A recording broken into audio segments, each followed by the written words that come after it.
They worked out some safety protocols that are being put into place for county fair racing this summer. And one I wanted to ask you about, one of the protocols for safety is whether we are racing, whether we are just warming up a horse, all of the horse traffic is to go the same way in a counterclockwise, a racing direction, if you will. From a horseman's perspective, is that a change you're glad to see happen with an eye towards safety for everyone involved? Yes, anything that's going to make it safer for the horses and or for the people driving them and for spectators. We need to make sure that everything we can do in our power so that nobody gets hurt or no horses get hurt out here. It's going to be interesting because for old people like me, we're used to going counterclockwise and then clockwise. So I would have been the first one on the track today that went left, and Judge Callahan would have been out here yelling at me. But nobody's going to get yelled at today, I've been told, and I understand, because this is the very first fair in Illinois that's ever trying it is today. So there's going to be some learning experiences. I'm assuming that we are going to post parade that way also. Is that what we're doing? Yeah. Sounds good. Judge says yes. So if the horsemen will just meet on the backstretch, kind of gather up on the backstretch and jog the raceway around, Kurt will introduce you in the post parade, and you can just head directly to the gate. We'll try that and see how it goes. And Tim, I think it is a testament to the ability of the men and women of the Illinois County Fair Circuit. I don't know how you all did it all these years, warming up horses, and sometimes it was almost like a controlled chaos on the racetrack. So I'm with you. I think this is a good development. Let's keep everyone literally going in the same direction. Speaking of going in directions, you're a busy person this week because, if I'm not mistaken, you are connected to some horses that are racing maybe up in Minnesota this week. Is that correct? Well, actually, we're in Minnesota, Kentucky, and Indiana this week, but we're staying busy. Fortunately, that's better than not being busy. So the year's gotten off to a decent start. Oh, here they come, maybe. Still waiting. Oh, here comes the last horse. Okay. Onto the track. Okay. So starters are out. Yeah. So we're trying to stay busy, which is a good thing. Absolutely. All right, David, we're going to kick it over to our side for right now for a moment here so that we can talk about what's going on as far as the harness racing is concerned here. And we'll get to some of our sponsors as we've had a little bit of technical difficulties going on here, David. It's been a day. And so we're continually working with things to make it better for you folks. First time out of the gate, David got some new equipment, his equipment, so we've been trying to jump through some hoops this morning as we get ready to go with this broadcast today. I'm currently trying to get the programs posted to the Facebook, so check out the Facebook real quick and we'll get that out to you. Yeah, and we've got some stuff flashing up on the screen, folks. We have no idea what that's all about. I was Googling that. I'll Google it again. Was it down or has it been up the whole time? It's been up, and then this other thing keeps flashing there also. I don't know what that means. Yeah. Oh, that's your, I know what that is. That's you. Aperture? Huh? It might be. Hello? It might be an aperture. So we'll see what's going on with that stuff as we go along. Just run it the here. best you can, and we'll Google some answers over here and try to change on the fly. Absolutely, as we get ready to go here. As Lisa is running the camera, and I'm trying to look to see where we're at with the starter. I think we have another round. So, David, I'm going to do a commercial. We'll be back after these messages.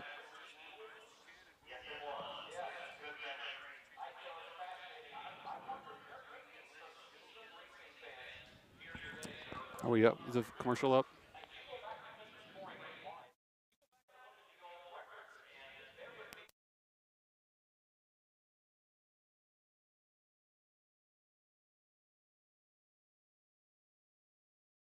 Their store is located at 1117 West Jackson Street in Sullivan, Illinois, with store hours Tuesday through Friday 9 to 4:30 and Saturday 9 to 3. For more information, contact Yoder Custom Woodworking at 217-728-2166.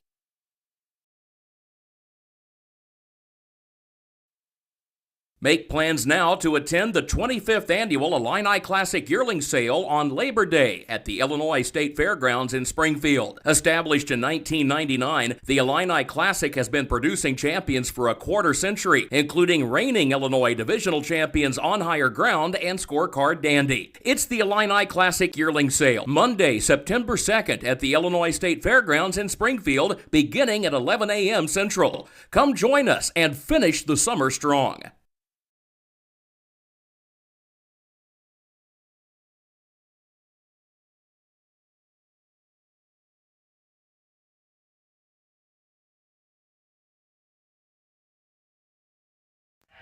All right, David, we'll take a look at some things here. We got some side-by-side. Not really a hard race for us today as far as that's concerned. But let's take a look at the race for today. And let's see if we can't get our picks in here. If Steve can make his stuff work right. And so you can go ahead and read off who we've got for starters today. I'm trying to get the programs posted to our Facebook. They should be out there now. So if you go to the Facebook at Harness Tube, you should be able to find the programs to follow along. But we'll jump down in the race here. The first race is behind the gate now from the inside out. We have Modern Luxury and Clay Simpson. It's a good old horse racing Fairfield family. Darla Martin Lohman and Trixie Sugar Baby from the 2-hole. And Miss Peaches and Denarius Wakefield. I think we have a driver's change on that 3. The horses are swinging out of that gate turn 4 now, and we're going to go live, folks. Let's race them. Okay. Well, we're not going to get our picks in here, but that's all right. We'll get to live racing for you. Up and take a look at each other, frankly. Here they come. We're ready to go racing. The Illini 2-year-old filly trot at the Martinsville Agricultural Fair.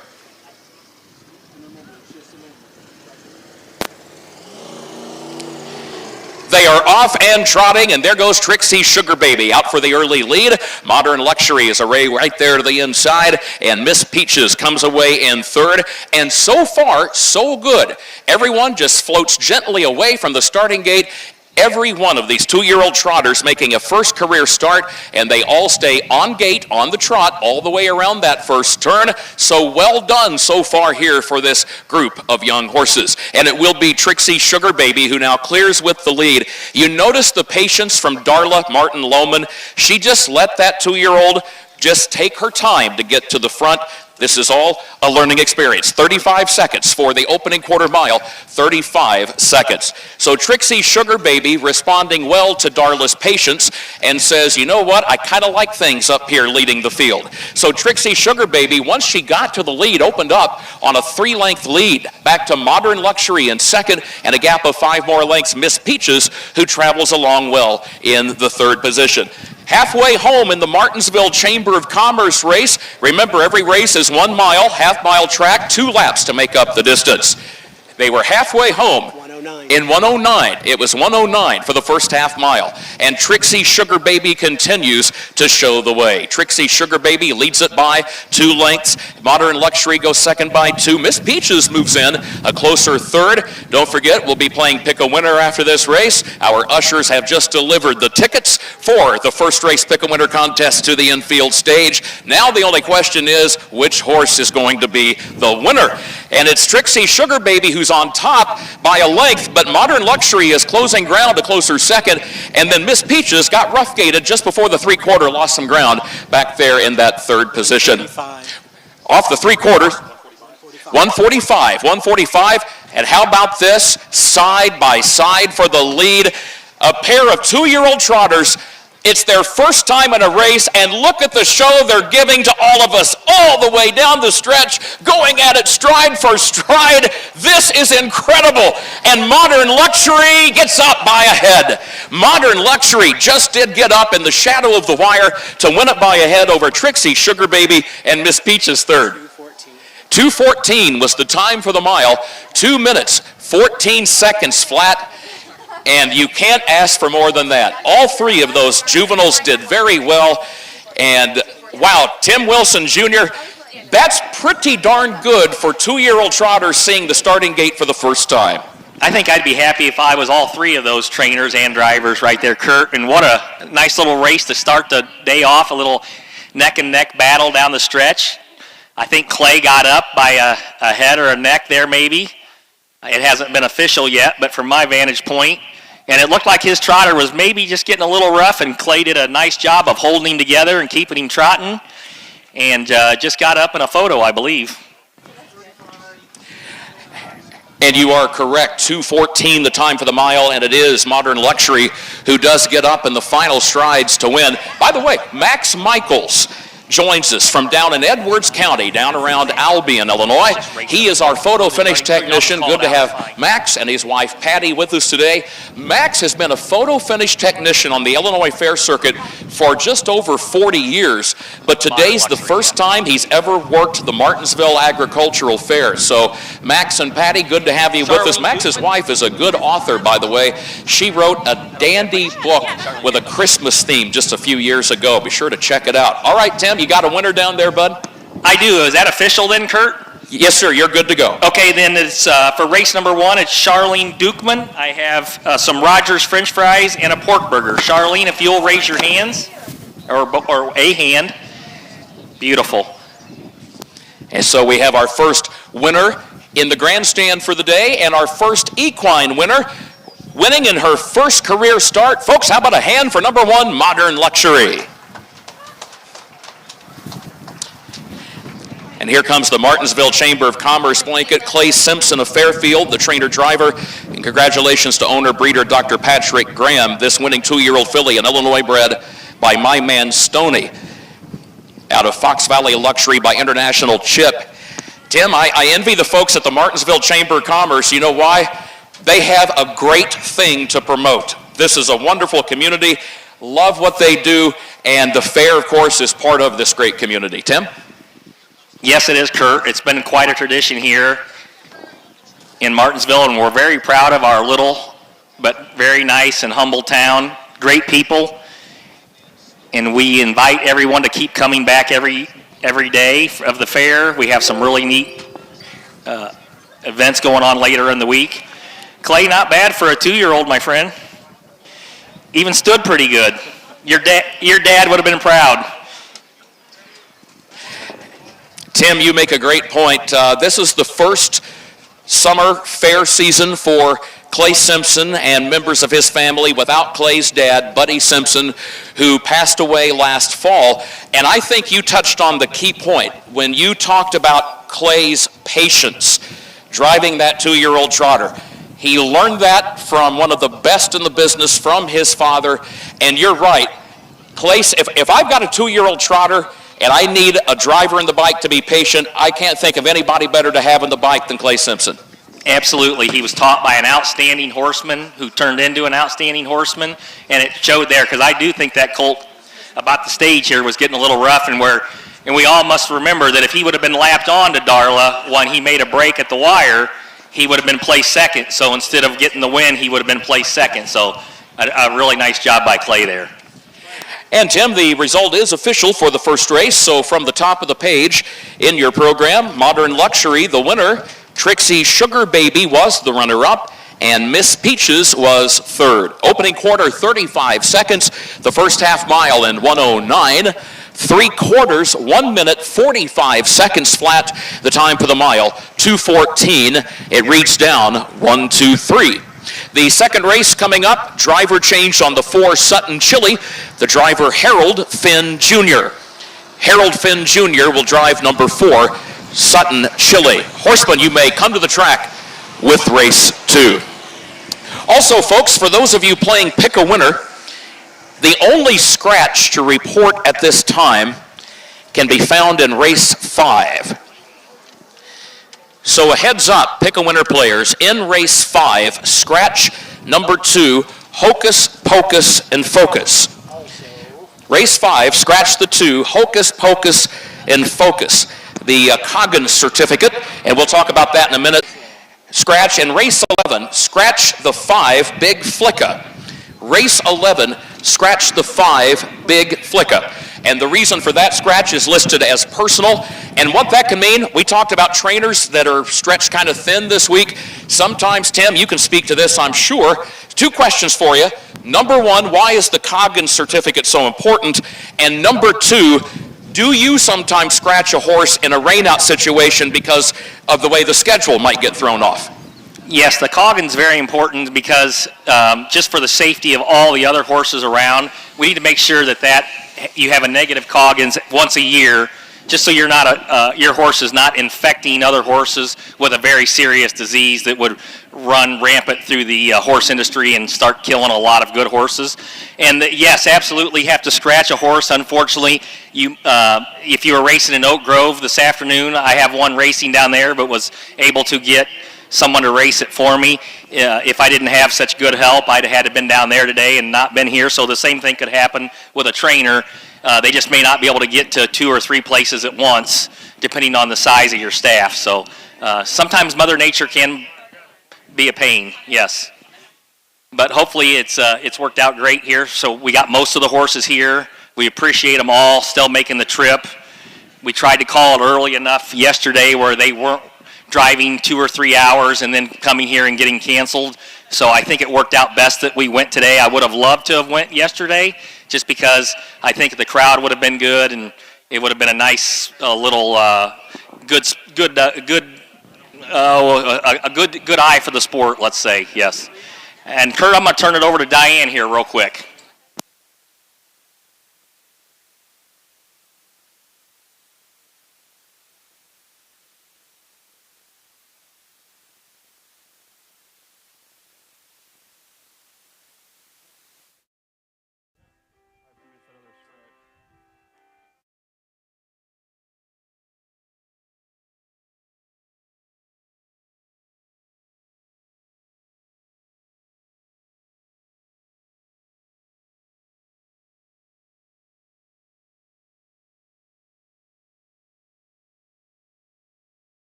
I can hear us now, I think. No, that's not okay. Check 1, 2. Yeah, Steve Surratt, David Brink back with you on the broadcast today. We got no sound, so we're going to have to check that out. What's going on? Line in is on. And so we should have it here, David, as far as we're concerned. We'll try to get some things tuned up a little bit higher so that we can hear on the broadcast. But let's talk for a moment, David, about don't forget to like, subscribe, or follow on the YouTube channel to Harness Tube, and so that you can watch the races and do those things. Yeah, absolutely. You know, subscribing to us on YouTube lets you get notifications when we go live. So I know today was kind of a mess with the technical difficulties that we're experiencing, but if you were a subscriber, then you should get an email or notification on your phone if you have the YouTube app, letting you know that, hey, Harness Tube is live when we go live. So that's one of the main benefits of subscribing to us and liking us and following us. You know, on Facebook is primarily where we keep most of the PDFs for the programs. Again, today should be out there on our Facebook page now. So, you know, subscribing and liking that will again let you know, hey, the program's up, or a new post is up, or some pictures from the fair is up. So it's important. So we really appreciate you. Like, subscribe. Anywhere you go to our page, hit the button. All right. Again, a few technical difficulties, things on the screen that we didn't plan on. So let's talk about this. From the backstretch, you can send us pictures or things of you watching or your group watching. Send us comments for the race. So the number's up on the screen. David's number is up there and available for the broadcast today. Absolutely. And so we want you to do that. The YouTube chat, I believe, is up and going, too, if you want to drop us a line in there. I see we got some coming in. Some of our friends out, Terry Hills, couldn't make it this year, but he usually is sitting right there in the front row in a white fedora, so he's one of the locals here in Martinsville. But, yeah, give us a drop a line in the YouTube comment, shoot me a text, an email, whatever you got. Facebook will try to get you on air and give you a shout-out then. All right, we're going to take a commercial break. We'll be back after these messages.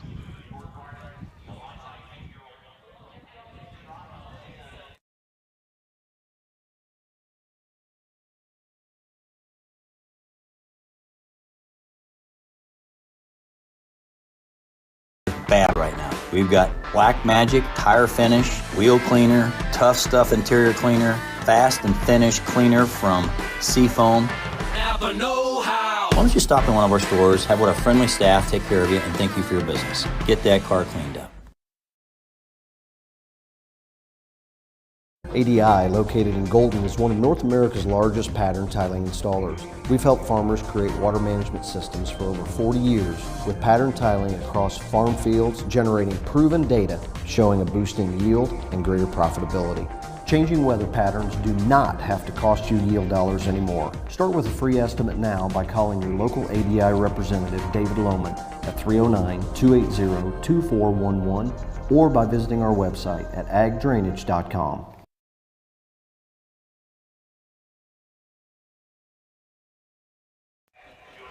All right, David, back on the broadcast. We're going to have several broadcasts this summer, so I would think by the end of 20 broadcasts that we would have most of the kinks worked out here, as in last year it took us a little while. We just got them all worked out last year, and I went and bought new equipment. Dang it. It's my fault. No, it happens with that. We had a board break on us this morning. We're working with a camera that's doing some funky things for us, so we ask that you work with us on that. But full slate of schedule. We're in Martinsville today. We'll be in Carlinville tomorrow. And so we got to get some things worked out by tomorrow. Carlinville the next week, and then the following day at Decatur, and then Saturday at Decatur. Then it looks like we take about a 2-week period off there before we go to Cambridge, Rushville, Knoxville, Farmers City, and Petersburg, along with Paris, Urbana, Lewiston, Lincoln a couple of days, Charleston a couple of days, Mount Altamont, and finish up with Mount Sterling and the Brown County Fair. So that's what we've got going on for you this summer with what's going on. And as we try to get caught up here, we'll get through a couple of things. Let's go to our advertisers again for a word from them.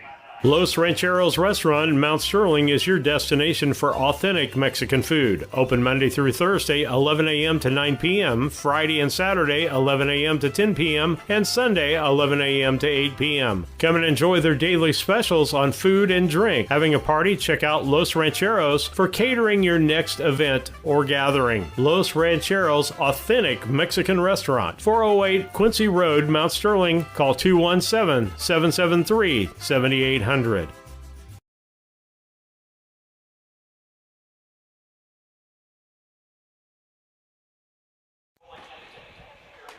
For racing experience. That's really the goal, as Tim and I have discussed, for these 2-year-olds to start the program. And again, we've got a field here, in this case, 5 horses lined up and on the gate, in the hands now of starter Stacy DeRoos, looking to get their first ever racing experience, these 5 2-year-old trotters. Here they come. Our thanks to the Wisconsin Harness Horsemen's Association for loaning us use of the starting gate. Little difficulty there for Send It Emmett. Got rough gated, drifted out, but now moves back into line, and they are off and trotting.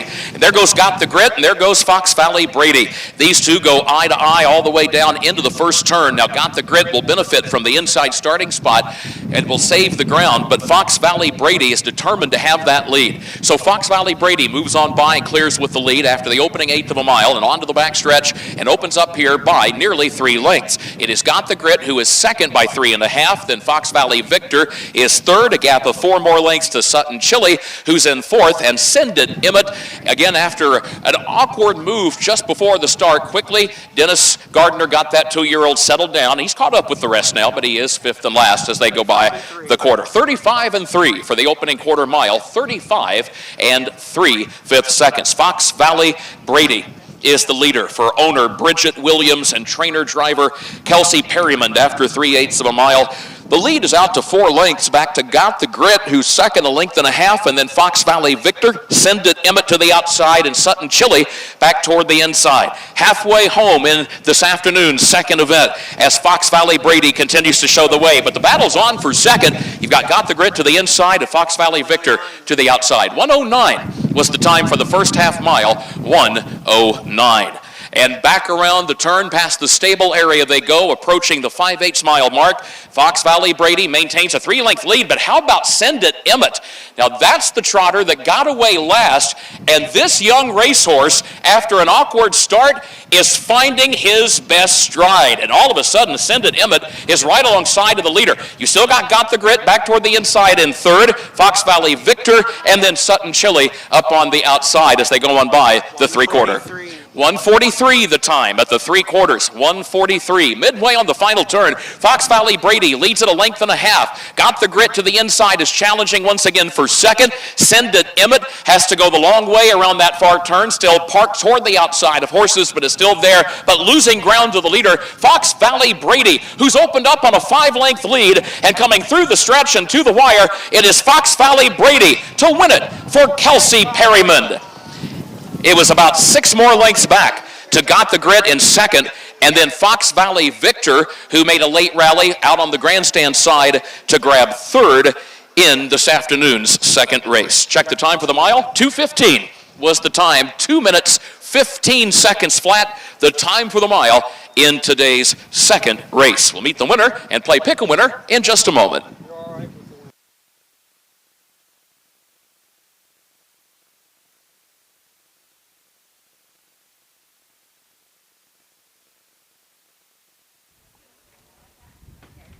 David, a good race right there.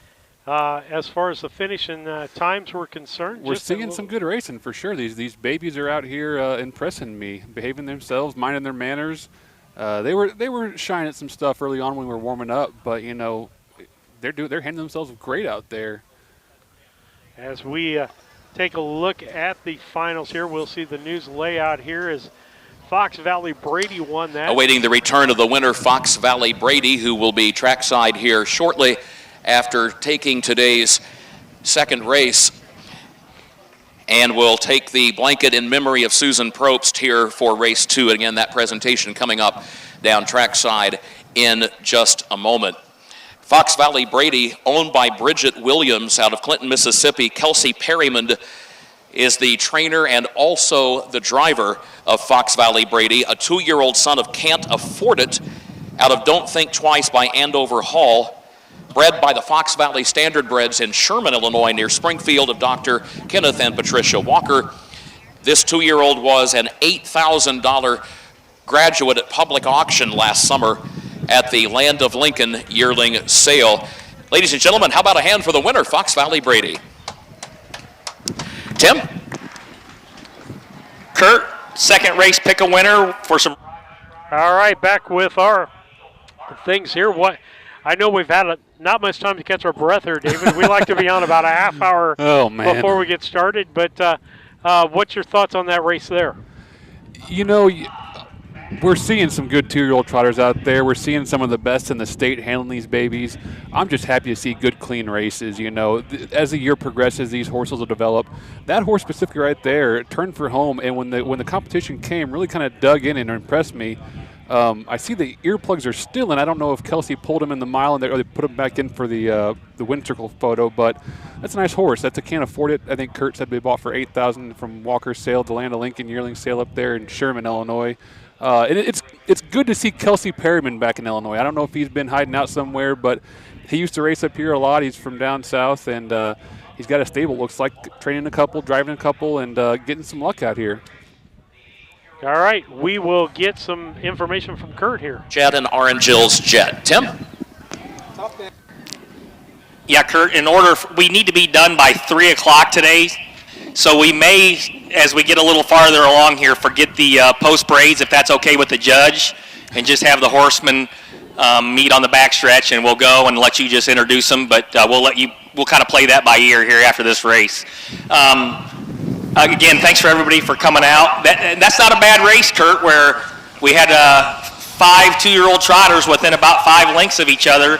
And then the one horse of Dennis's made the little break there, but a very competitive race for first starters. I was impressed. I would have to agree. These first 2 races, I think all of us, just based on experience, we know the challenge the horsemen always face with these young horses, these babies, if you will. A lot of times, especially this time of year, horsemen will refer to 2-year-olds as babies, and they are just beginning their racing careers. But you're right, they've all given a good account of themselves thus far, and that's been great to see. The full field rundown is available for that second race. Now, one quick note.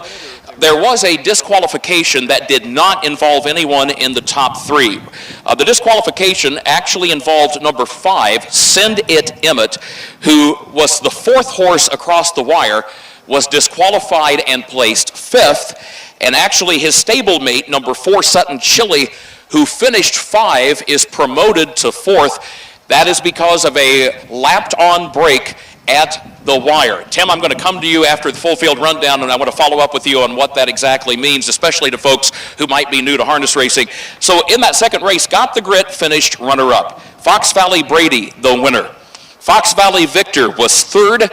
Sutton Chili finished 5, placed 4. And Send It Emmett finished 4, disqualified and placed 5. The opening quarter, 35-3, the half in 109, 3/4 in 143, and the mile in 2:15 flat. With the placing, it reads 2:13.45. All right, Tim, we talked about the fact we don't use the term run in the standardbred game, because if your horse goes to running, in that case that we just saw, that meant the horse was not on the trot. So if you have a horse that is breaking stride at the finish, we hear the term lapped on break. What exactly does that mean?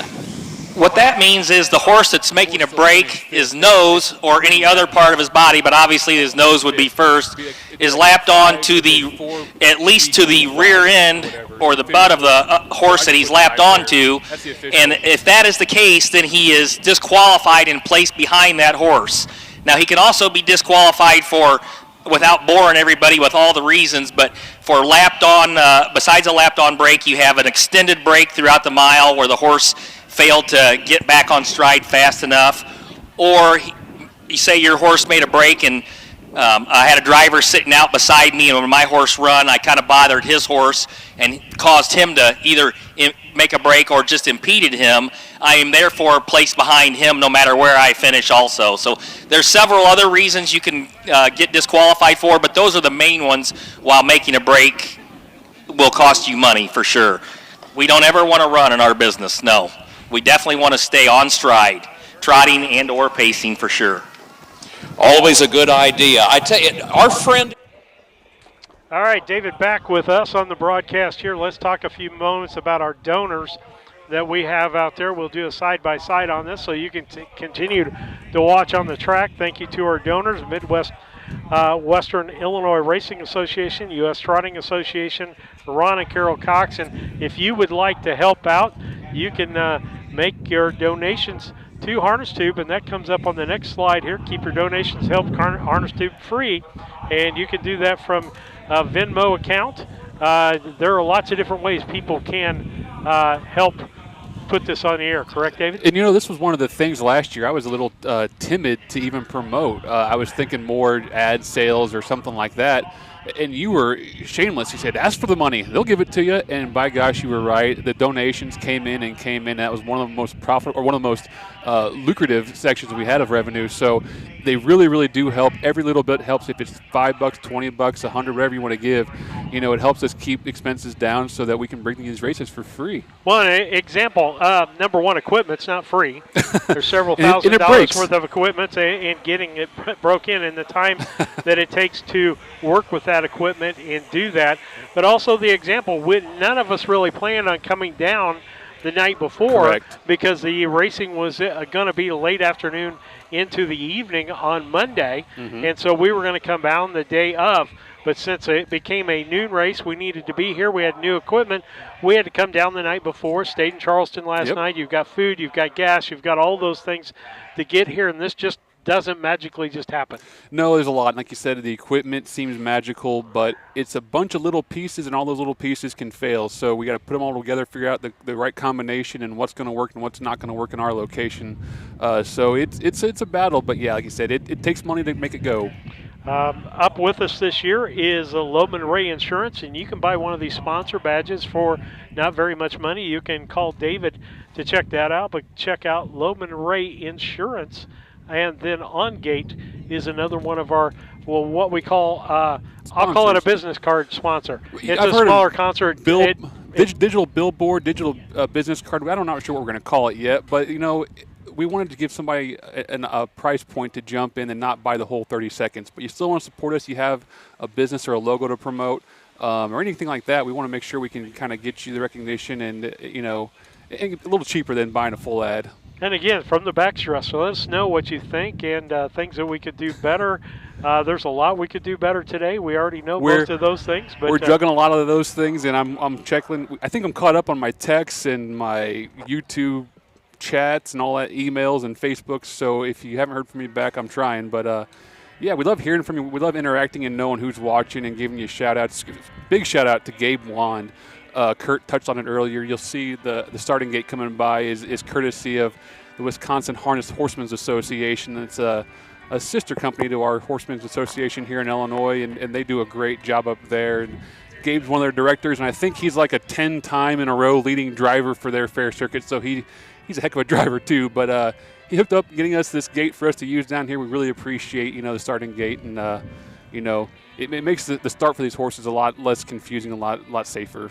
I want to thank the volunteers who streamed the 2020 that got us this far and pushed it to be more like we are. You can advertise with us. We've talked about that a little bit. The information is there on your screen to advertise with us with a full-blown 30-second ad. If you want to do that, we can make the ad up for you. You can send us an ad that you've used maybe on your local television or radio and send us a logo and pictures to go with that. Yeah. There's lots of ways. We've got what we call the business card ad that comes up that gives your information for being a sponsor, or you can just donate to the group. And again, as we get ready, I want to thank Loman Ray Insurance. We're trying to get through some of the pre-stuff. That's why you're seeing them so quick here. And On Gate, want to thank both of them. We've been through race 1, and we've been through the Yoders and so forth.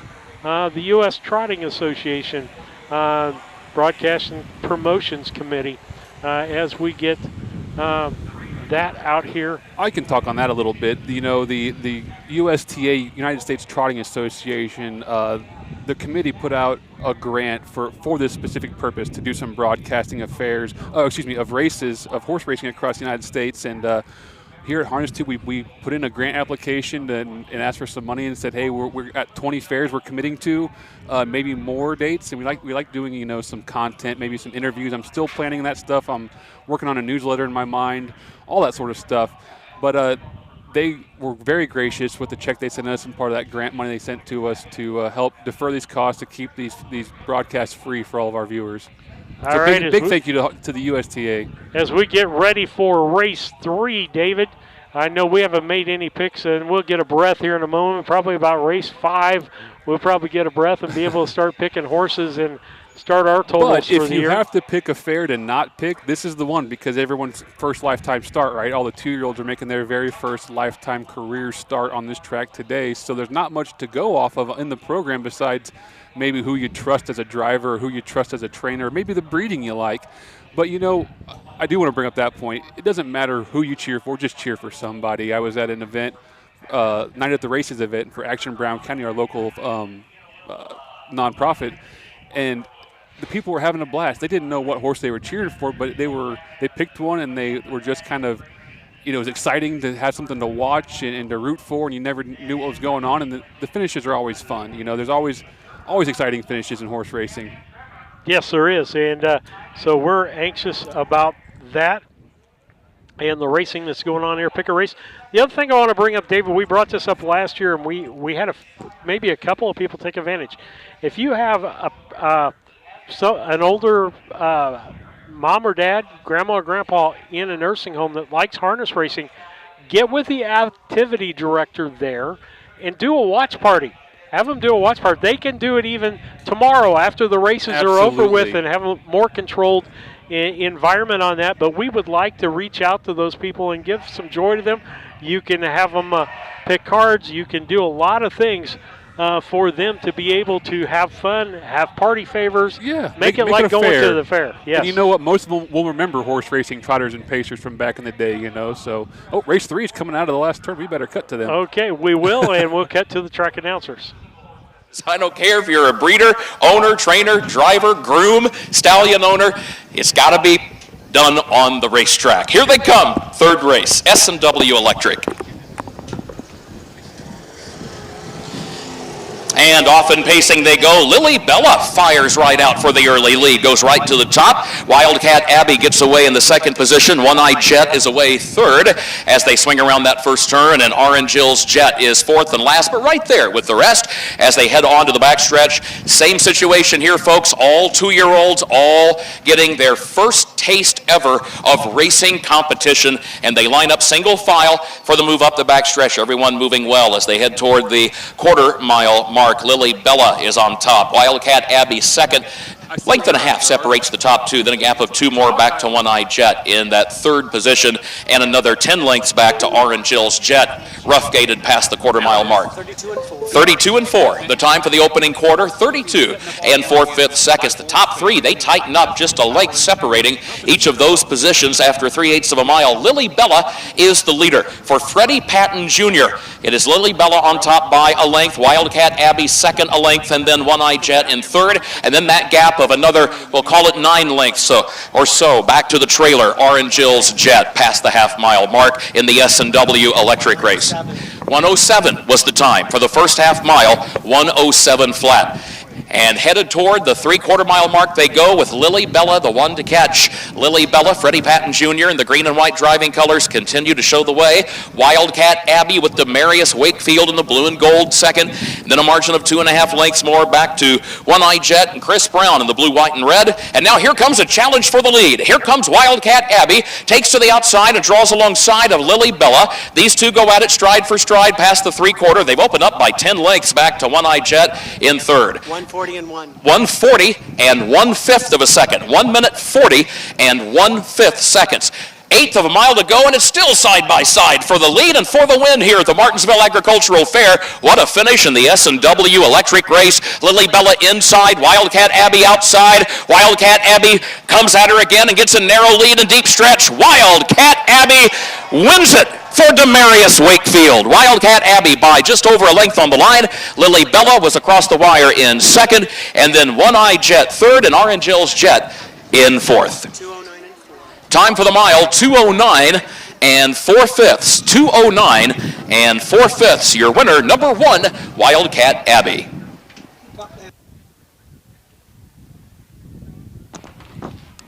Kurt, that price just went up on me there, I think. I don't like this. I want to be on the ground floor. Well, I will say this.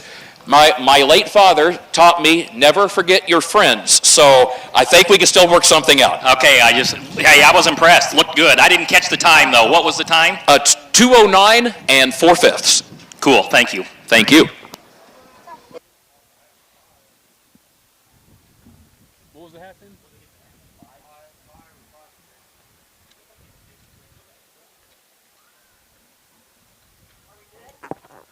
We're good. 29 and 3 last quarter.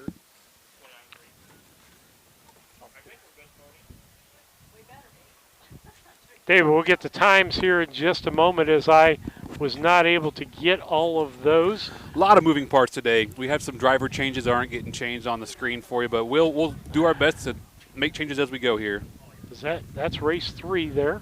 You can look. I got a couple of times down for you. I had the half in 105. We'll leave the winner. That the winner, I'm sorry, will be number 1. I just was going to give my pick a winner real quick.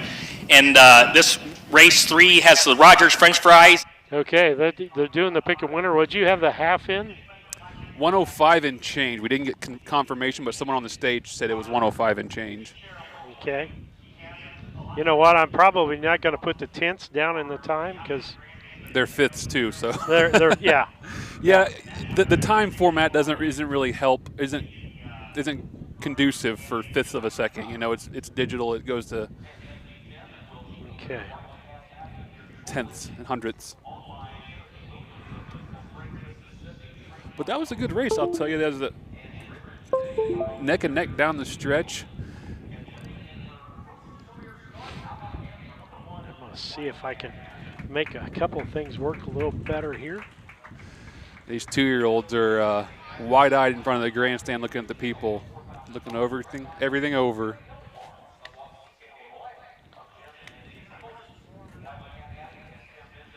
If you get the times, let me know on that, and we'll. I'm keeping one ear. Blanket with white lettering and trim, electrical contractors, residential, commercial, farm, you name it, and they can do it, and they support racing here at the Martinsville Agricultural Fair. The trainer, Mr. Roshan Trigg, he's busy today down at Oak Grove Racetrack, so Derek Russell is here to fill in for Roshan. So, Derek, congratulations to you, to Demarius, and please give our best to Roshan Trigg and Mr. Williams. Well done, fellas. All right. It looks like Demarius Wakefield's driving all of Jamal Denson's drive. I think Kurt touched on it in the pre-show, and we weren't maybe up yet with our audio, but I think Jamal Denson's down in Kentucky at Oak Okay, Grove, this might be a first, Tim. The reason that Demarius Wakefield has turned the winner to go back to the top of the stretch, you notice there's something laying there in the home stretch. The shoe? About 2 lanes out from the pylons. That is a shoe, but it's not a horseshoe. That is a shoe that belongs to the driver, Mr. Wakefield. Yes. I believe, is he wearing Crocs? Is that the style? Okay.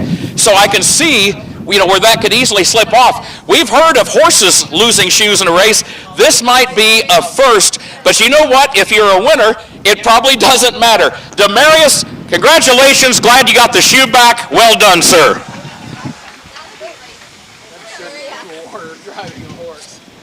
David, I think we've seen it all now, Kurt. When you the unique thing here, David, is we were canceled yesterday because of all the rain that they received down here in Martinsville, and it is now dusty. It is very dusty. The wind has been blowing all day, and this track is they're adding water to it, and we're still throwing dust up in the air. It's crazy. The storm that came through here, anyone who watches the Indianapolis 500 knows what kind of storm came through here. It caused a major delay for that race, but yeah, they were soaked here, and we're throwing up dust now. Yeah, as we try to. I've never seen a driver lose his shoe before. That's definitely a first. Is that a first for you? Yeah.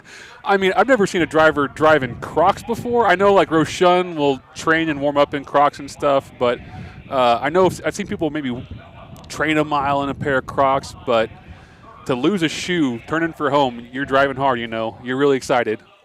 All right, as we go to the side-by-side here, U.S. Trotting helping promote our broadcast and what we're doing here today. We're thankful for them and what they do along and that with committee us. does, give out those grant money to not just Harness 2, but to other individuals across this, the United States to broadcast. And, we want to promote that too. We're a huge fan of bringing horse racing to the viewers as easily as we can. And again, we want to thank our donors that have helped us and that keep this going for free.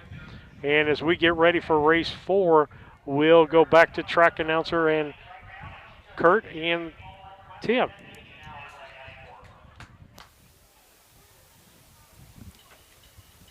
And per normal, when we go back to them, they quit talking. So we'll just hold on for here a second. As we get ready for race 4, we'll do our side-by-side on race 4 here.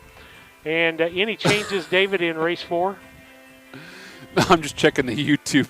Let me look ahead. I think I got a local Brown County and chiming in the YouTube chat and asking where the Croc went. So, yeah. Race 4, I don't think there was any changes. I didn't hear any. Let me look through real quick. We've got Kelsey Perryman on 2 horses, so there's got to be a driver's change on one of those. And I don't think Jill was driving her horses today. I thought she had maybe Jordan Patton on some. So we'll keep our eyes on the horses as they come on the track and try to get the changes out to you as they become available. At least verbally, that we can get them out to you like you would at the track. I think we had a earlier race. We had a Frank Fisher, but it was really Harold Finn Jr. was out there driving. So we're catching these as we pick them up and getting them to you as best we can. All right, we're glad to be on board with you tonight. Like I say, tomorrow night when we're in Carrollton, I guarantee things will go smoother. don't jinx us and say that. No, it will. It will go smoother. It can't. Yeah, it hasn't been a horrible day, but we will be on the air about a half hour before we get started, so we can get some things up and going. So racing starts at 5 tomorrow. We'll be back. We'll be on the air about 4:30 with that as we get down to Carrollton and get things set up. And you should have a good camera view. Lisa will be up hopefully in the Crow's Nest maybe tomorrow night. We'll take a reevaluation there as if we we get have there. to move ourselves, we can be mobile, I think, can't we? You know. And folks, it's you think it's the little things like electricity. We got here today, and the grandstands look beautiful here. Oh, as they have redone them, all new wood. Last year, new metal. the Fair Board came out and announced they're going to redo the grandstand as soon as the fair was over last year. We got here, and it's all brand new, shining. To see a fair invest in their fair like that, the grandstand, one of the biggest buildings on the lot, to put that kind of money into it. It's just so great to see, and the fans are enjoying it now. We have a nice place to sit. But the one thing we were missing was a plug-in, so we had to drop it from the top box up there where Kurt Becker is to get that down. And like I said, we've got a new camera. We've got new everything here. As David's made a major investment with harness tube, and then we use our stuff as a backup from BC Hornet Sports. But we had a few glitches today, and you'll see that running clock up there and a flash every now and then. We haven't figured out what that is yet, but by tomorrow, we'll either have that fixed by tomorrow or we'll be using a different camera tomorrow. If anyone has any ideas, shoot me a text, because I'm Googling it from my computer and not getting anywhere. So we're we're trying over here. But, yeah, we're having a good time. It's good to be back at the races. I see Jody Bennett chiming in. So nice to be back at the races and see the horsemen out. Tim, I was just thinking as Diane was performing that number by Neil Diamond, and I'll bet Diane would agree with this. The thing that has made Neil Diamond so great over the years, he's not only a great singer and performer, he's a heck of a good songwriter. He has written a lot of the songs he has performed. He's even written top 40 songs for other performers. Bottom line, the man is talented. Without a doubt, yes, he is. Now to attend the. Are our starters out yet, Kurt, or are we still waiting on somebody? Still waiting for just one more, and then we'll be set to go. While we're waiting on that horse, Kurt, why don't you, since we're not going to have time to talk after the races today with folks, why don't you update everybody on what's keeping you busy nowadays? It's lining up to be a busy remainder of the spring and a busy summer. But close to home for a lot of this stretch, which is always nice, such as being able just to drive over from Altamont today for the races here at the Martinsville Agricultural Fair. It is down to the Worldwide Technology Raceway this weekend with the Motor Racing Network, NASCAR Craftsman Truck Series racing on Saturday, the NASCAR Cup Series on Sunday afternoon. You can listen online at mrnradio.com or find an affiliate station. And then the following week, off to the Macon County Fair at Decatur for the Downstate Classic and also the Illinois Big Ten Colt Stakes. That'll be the Downstate Classic 3-year-old division. So should be a fun and busy spring and summer for sure. And speaking of busy, we are ready for race 4. Starters are out. It's like Jared Finn on the floor, maybe. I think Steve Cross and Rick from Indiana does a good job. I've never met him, does a very good job. Post parade will form up, and we will meet the starters for today's 4th race. Again, a reminder, in this 2-year-old colt and gelding pace, in the Illini Stakes, of course, in memory of Tim Wilson Sr., a reminder, Jared Finn will drive number 4, Dandy Storm, and Jordan Patton will drive number 5, Bold Victor.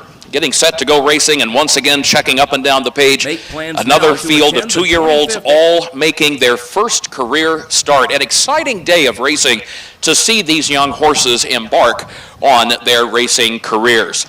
Number 1 is Unk Outside, and Unk Outside is owned by Dietrich Kelly of Canton, Mississippi, owned by Jamaica Patton of Rochester, Illinois, the trainer-driver Jamaica Patton. 2, Jet Valley Airway, owned by Eli Yoder of La Plata, Missouri, trained and driven by Kelsey Perryman. 3, Mr. Kidd is owned by Brian Chupp of Arthur, trained by Jill Brown, the driver Chris Brown. Number 4, Dandy Storm.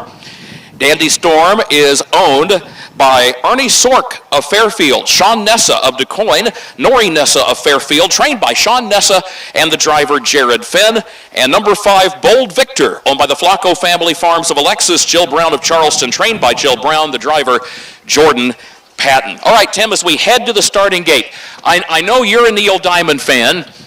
Was your father, Tim, was he also a Neil Diamond fan? What were his musical tastes like? Yes, he was a huge Neil Diamond. That's how I got it, actually, honestly. And Willie Nelson was another. He took me to see my first Willie Nelson concert when I was in 8th grade at the Illinois State Fair when he was playing up there. So that was my introduction to music, was Willie. So I've been kind of hooked on that ever since. I love it. Your dad had excellent musical taste, and wow, Willie Nelson. Have you ever seen Neil Diamond in concert? I have not. I know Dad got to several times. Oh wow, that had to be a treat because so many songs, you know, he's had so many hits. I would think a concert by Neil Diamond, it'd just be one hit after another after another. Well, Kurt, I couldn't understand why he didn't like my Van Halen and AC/DC though. He didn't quite adjust to that real well. Because he was a dad. That's what a dad does. Absolutely. Good point. Well, we are remembering Tim Wilson Sr. here today with this 4th race. And it's always a bittersweet moment as we reflect back on friendships that we have made. We talked about the friendships that all of us have been fortunate to make over the years on the county fair circuit and in the standardbred business.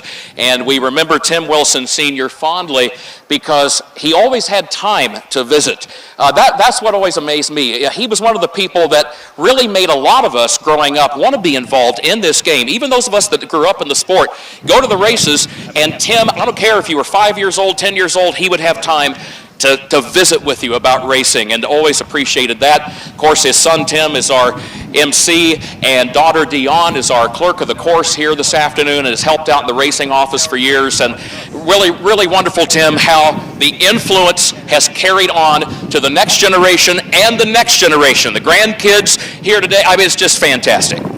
Here they come, the Tim Wilson Senior Memorial, race 4 in your scorecard. Ready to go, 2-year-old Illini pace.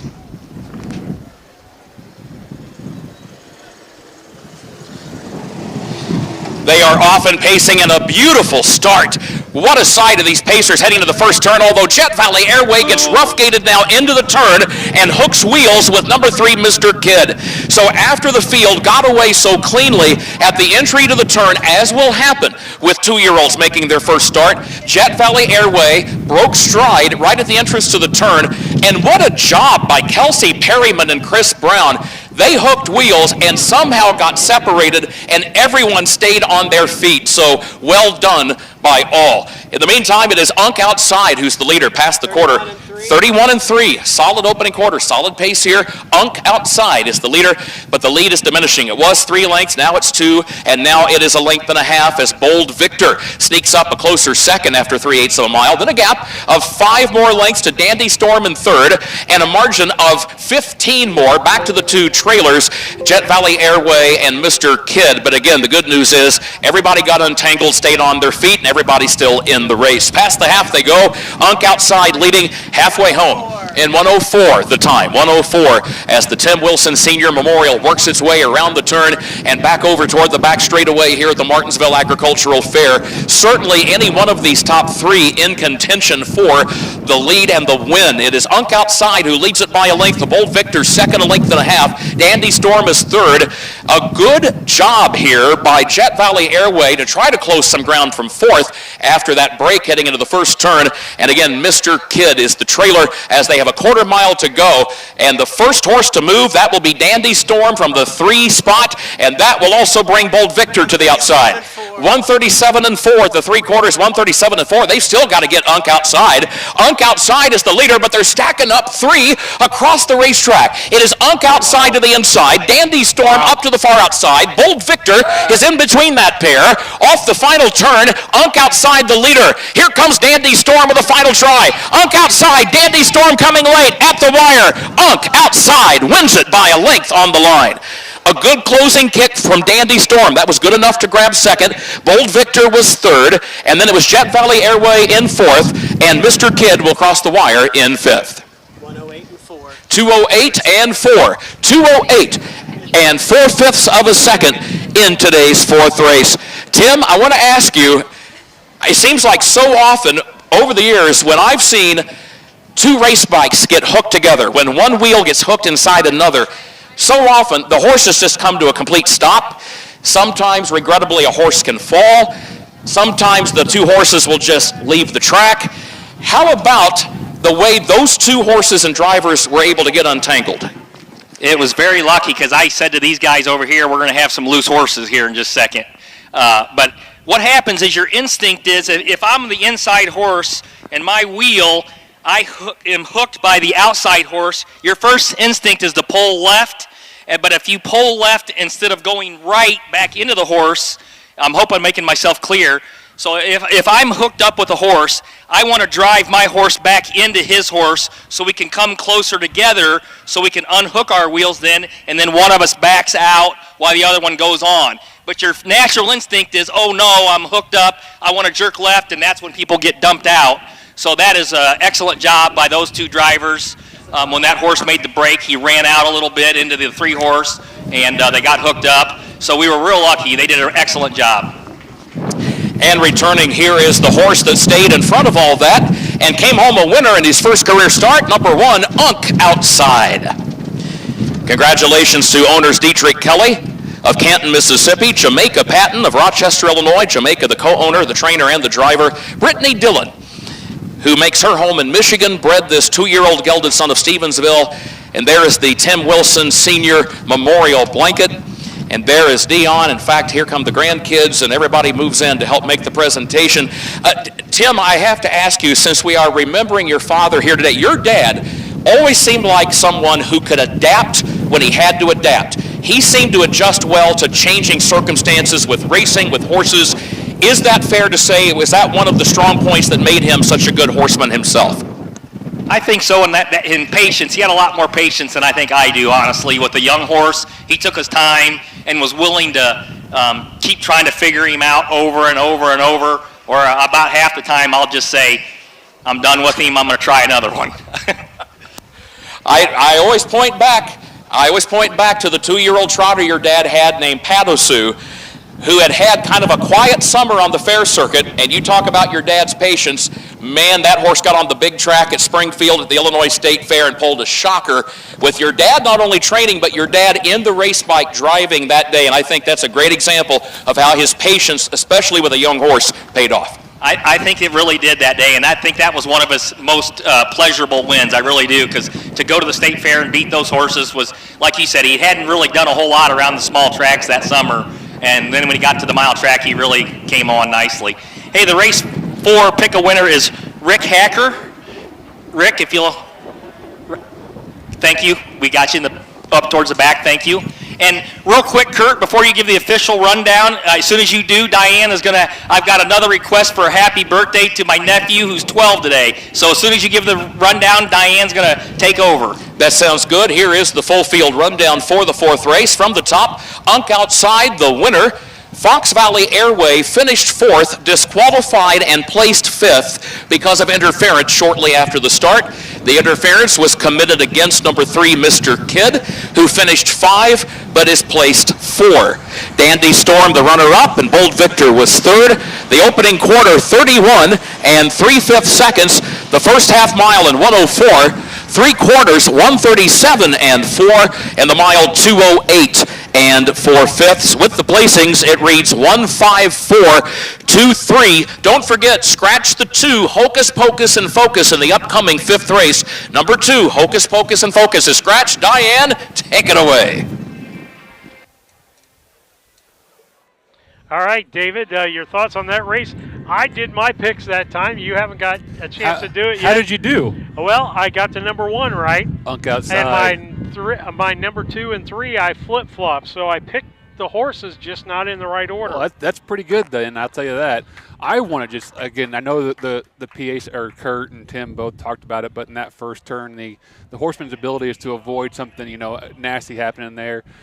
And Tim explained it perfectly. When that happens, you got to drive your horse into the other horse and rely on them to keep themselves apart, because you got to separate those wheels. And they did a great job. Didn't see any wheels get broke or tires popped or anything. So they got to finish the race. The horses didn't get a really bad experience, you know. These are babies. We don't want to forget that these are first-time races. We don't want to see something happen and you know, that stays in their memories and they you know, affects their future races. So really happy to see that. Really happy to see a good finish. That Unk outside looks like a nice little horse. I think Dietrich Kelly owns that one for Jamaica.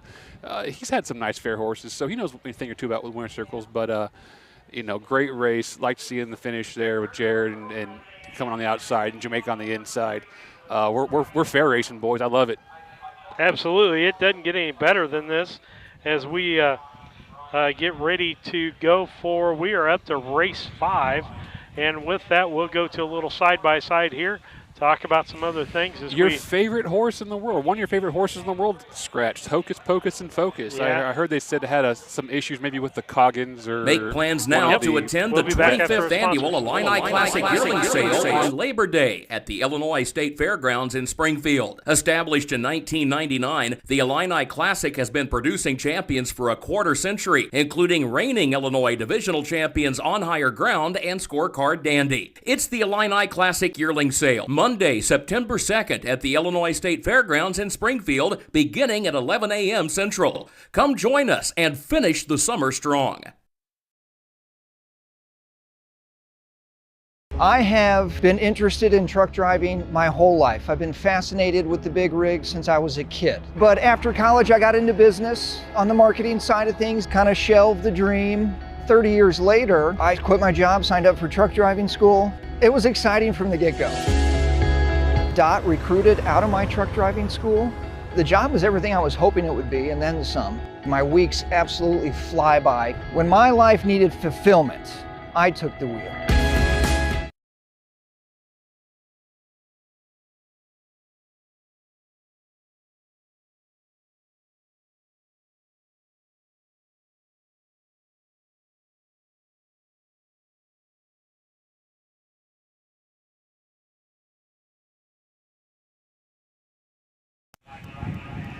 That many horses on a half-mile track, it almost seems dangerous to me. I'm glad they don't do that anymore. I know that, but for 20 thoroughbreds to be in a field like that, it's pretty awesome. What in the Belmont? Who's going to be the favorite? Do you think? Boy, there's a good question, and it's a different set of circumstances for the Belmont because the New York Racing Association, they are still in the process of renovating Belmont Park. So as a result, the Belmont Stakes actually moves to Saratoga. So you've got a different location just for this year for the Belmont and a different distance because the layout and the circumference of the racetrack at Saratoga is nothing like the great big track at Belmont. You can't really run a 1.5-mile race at Saratoga because of the track circumference. It would be difficult to start. You'd have to start the race basically in the turn, and you don't want to do that. You want to start on the straightaway, give the jockeys time to settle into position before they negotiate a turn. So it's going to be a shorter distance. It'll be 1.25 miles instead of 1.5 miles, which is still a demanding test. Different racetrack, but I think it's going to be good. I think the best 3-year-old in that crop is Sierra Leone. That was the horse that came running late and just lost by a nose in the Derby. If you had to pin me down today, I would point to Sierra Leone and say he would be my pick to win the Belmont and maybe go on to be champion 3-year-old this year. And so he skipped the Preakness, is that correct, Kurt? I'm sorry, one more time? Did he skip the Preakness? He did. Okay. That's right. And again, as a standardbred trainer, I'm going to guess that you and your fellow standardbred trainers probably find that interesting as well. The spacing of the races, maybe skipping that second leg of the Triple Crown, come back fresh. And I bet that you are someone that can really appreciate kind of the strategy and, frankly, doing what's best in the interest of the horse. And I don't understand, I'll be the first to admit, I don't understand much about thoroughbred training, but as a harness horse trainer, I would love to have 2 weeks, and I really wouldn't want the third week in between there for the Belmont. I would definitely race them somewhere else where they're wishing they had more time. I know than the 2 weeks, and then the 3 weeks, because it's too stressful on their horses, which I totally get. It's just a whole totally different motion of running. Obviously, they're running, we're pacing and or trotting. they're going more distance than we're going. We're just going a mile every race, so it fascinates me how they do their training. Yes, it does. And some wonderful thoroughbred history right here in Martinsville over the years. We think back on the late, great J.I. Baird. We think about the late Dale Baird, who at one time ranked as the winningest thoroughbred trainer ever. So if you want to talk racing, you're good on either side of the aisle when you come to the Martinsville Agricultural Fair. You'll find folks that like to talk standardbreds and thoroughbreds. Right now, race 5 starters are out. That's the 2. Jamaica on the 1. Thank you, bud. Jamaica's on the 1, girls. Okay. Thank you. And please note there will be a driver change on number 1, Fox Valley Jesse, and that will be Jamaica Patton. Please note the driver of number 1, Fox Valley Jesse, will be Jamaica Patton. A reminder, number 2, Hocus Pocus and Focus, is a scratch. So here come the 2 trotters that will contest race 5, the Illini Stakes for 3-year-old trotting fillies. And our thanks to our sponsor, State Farm Insurance, Agent Mike Kirk in nearby KC. Number 1 is Fox Valley Jesse, owned by Sherry Boldovich of Lakewood, Colorado, Jamaica Patton of Rochester, Illinois, Linda Allhands of Monticello, Illinois, the trainer and the driver, Jamaica Patton. Number 2, Hocus Pocus and Focus is scratch. And number 3, Mississippi Model is owned and trained and driven by Jerome Daniels, a native of Mississippi, who now for several years has made his home in Springfield, Illinois. A pair of trotting fillies head to the starting gate. Tim, I always wonder, you look in this case, you've got a pair of fillies that were both winners last year as 2-year-olds. They are both returning to the races for the first time in 2024. Given the fact that the Martinsville Agricultural Fair comes earlier on the calendar this year, how important is the angle of the layoff, the length of time these horses have been away from the races, or knowing the horsemen and how good they are, would you argue the case, look, they wouldn't be here to race if they didn't have these horses already fit and ready to go? Oh, I definitely think these guys have them ready to go, Kurt. I think that they have prepared. You know, they knew this schedule back in, I'd say the dates came out in January or February, so they've known since then. So they've had ample time to train them up. Now, I don't think, it's being their first start and we're not at a pari-mutuel wagering track, I don't think anybody wants to kill their horse the first start and do something really silly. So I think they'll try to be a little bit more on the conservative side. But I still think when you turn for home, you're going to do whatever you have to do to win. Would you say, I think you just touched on one of the great aspects of county fair racing. There's no pari-mutuel betting. Does that give a horseman more leeway in the way he brings a horse back after a layoff? Oh, it definitely sure does, because if you're betting at the pari-mutuels, your job is to win that race as a driver. That's what the fans that are putting their money on are counting. So if I'm making a first start back with a horse that was very good as a 2-year-old and he's 3 now, I better try that first time, or the judges are going to be calling me saying, hey, Wilson, what's going on here? We're not just going around for a joyride. You know, you're supposed to be winning this. You're 3-5. That's an excellent point. No pari-mutuel wagering here today. So again, the horsemen do have a little bit more room to work with as far as bringing their horses back from a layoff. They can decide just how hard they really want to race a horse coming back after a rest. Well, these 2 trotters are off and trotting, and there they go down to the first turn. Again, both of these fillies were winners last year. It is Fox Valley Jesse who goes for the early lead, and Mississippi Model will settle back into the second position as they race around that first turn and head toward the back stretch. You've got 2 horsemen, 2 drivers in this case, who both grew up in Mississippi, but came north to race in Illinois many years ago and said, you know what, we like Illinois so well, we're going to make a home there. That's the case for Jamaica Patton, who relocated to Rochester, Illinois, near Springfield, and the case for Jerome Daniels, who resides in our state capital. 34 seconds was the time for the opening quarter, 34 seconds flat. Fox Valley Jesse has opened up on the lead. It's out to 15 lengths by the time they complete the first 3/8 of a mile, and Mississippi Model travels along in second. But keep in mind, if you're Jerome Daniels with Mississippi Model, Think about what Tim just told us from the stage. He knows there's a long summer ahead of us. He doesn't have to worry about the pari-mutuel gambling or wagering aspect. So Jerome says, you know what, I might be a distant second, but I am going to just take it easy and let this filly come back to the races nice and gently. 1:06 was the time for the first half mile.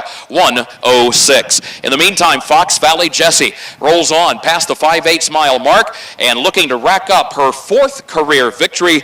This is a filly, your leader, who was a lot of fun last summer for her connections, Sherry Boldovich and Jamaica Patton and Linda Allhands, and they look to be well on their way to another victory to get things started off in 2024 with this filly. And Fox Valley Jessie has already passed the 3/4 mile mark and opens up even more, 18, 20 lengths to the good. 1:38.4, the time at the 3/4, 1:38.4, and sweeping down the final turn on the course, it is Fox Valley Jessie who shows the way. Jamaica Patton seeking to go back-to-back on the card. On top here in the State Farm Insurance Mike Kirk agent race for 3-year-old trotting fillies. Fox Valley Jessie returns to the races and returns a winner here this afternoon. Winning for Jamaica Patton in the green and white driving colors, and Jamaica just sitting chilly in the race bike all the way. And there's Mr. Jerome Daniels with Mississippi Model, and he chirps at her and says, good job, girl. She comes across the line in second. 2:11 flat was the time for the mile. 2:11 flat. Tim? Kurt, I'd like to give some shout out to people watching on Harness Tube. Robert Taylor from Indiana's watching, and Phil Knox, known more affectionately as Mingo to most people, watching also. They wanted to tell everybody hi. And I'm hoping our buddy Sean Nessa was able to watch today. He just had surgery. I know he had one in here today. I did not see him. I'm hoping, Sean, if you're out there, you're doing good, bud.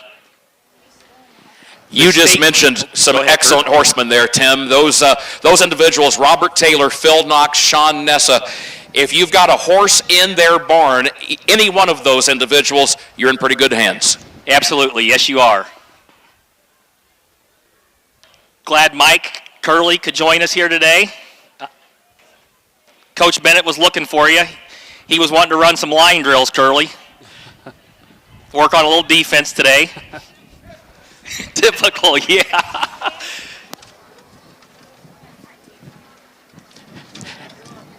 Tim, I think I've heard you mention Coach Bennett in the past. Practice is pretty intense. Let's just say the games were a lot easier. Which I'm sure was his point. I mean, if you put the kids through some tough paces, sometimes I think you're right. Game night in those cases can almost be like a night off. It was like a vacation day. He can only yell at you so much in front of people.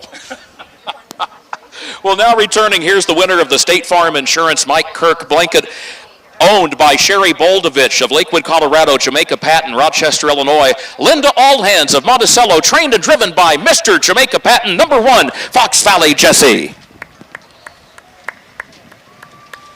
This winning filly is by Can't Afford It, out of Hollywood Jess by Conway Hall, was bred by the Fox Valley Standardbreds of Sherman, of Dr. Kenneth and Patricia Walker, and was a $9,000 graduate of the Land of Lincoln sale. There's co-owner Linda Allhands, standing near driver Jamaica Patton down trackside. Can you full screen that? And congratulations to all of our winning connections here in the State Farm Insurance race. Tim, I learned something about Jamaica Patton recently. We were talking about college sports, and you know, he won earlier with that horse named Unk Outside, and I contacted Jamaica a few days ago and said, I want to make sure, is it Unk, like short for uncle, or is it UNC, like University of North Carolina? He said it is Unk, it is short for uncle, but he said, you know what? He said, I'm a fan of the University of North Carolina. So Okay, David, we're going to talk about a picture that's up here that people sent us. This is Sour Grapes watching Harness Tube at Martinsville. And so I think that's kind of cool. Yeah, I want to thank Julie for sending that picture in. I mean, how cool is that? We're saying, you know, this is the kind of stuff that makes it fun when we can interact and see. We watched that horse race how many times last year, you know, and cheered for it. And it's one of our favorite horses. It's such a great name. So it's so much fun to see and interact with our fans and other horsemen who can't be here today. It's great to hear Robert Taylor and Phil Knox watching. I mean, some substantial horsemen for sure. Did you send me any other pictures? Or is that I sent you a couple from the fair I took today when I got here first thing. Ah, okay. I tell you what, it's a beautiful fairgrounds. If you've never been to the Martinsville Fairgrounds, they love their horse racing. and you'll see from the kind of the pictures I took earlier. But just put in a brand new grandstand. They train horses here, and anyone who trains horses know that if you train at a fair track, that track stays pretty good shape. So this track is lightning fast most of the time. It's just a good place. They welcome horsemen. They accommodate them. They put on a good show. We have a pianist over here playing piano between kind of filling the gaps where we're talking over the grandstand broadcast. But just little things like that, they go a long way. They had a really nice ribbon cutting ceremony for the new grandstand today. Just like being out at the fairs and seeing, communities come together. And this place loves horse racing. All right, I've only got the one picture out there. We'll get that off there because people don't want to see the rest of my messes. But sour grapes out on there, and let me see. Yeah, send a picture, to me, and we'll get it up on if we can't. That's perfect. I love that. That's so cool. Try to mess around with some new technology and try to put some things out there to bring some life to the broadcast here. We have big today. ideas, but unfortunately technology seems to stymie us every once in a while. Occasionally that happens, but we're glad that you're on board and watching today. No, you're fine.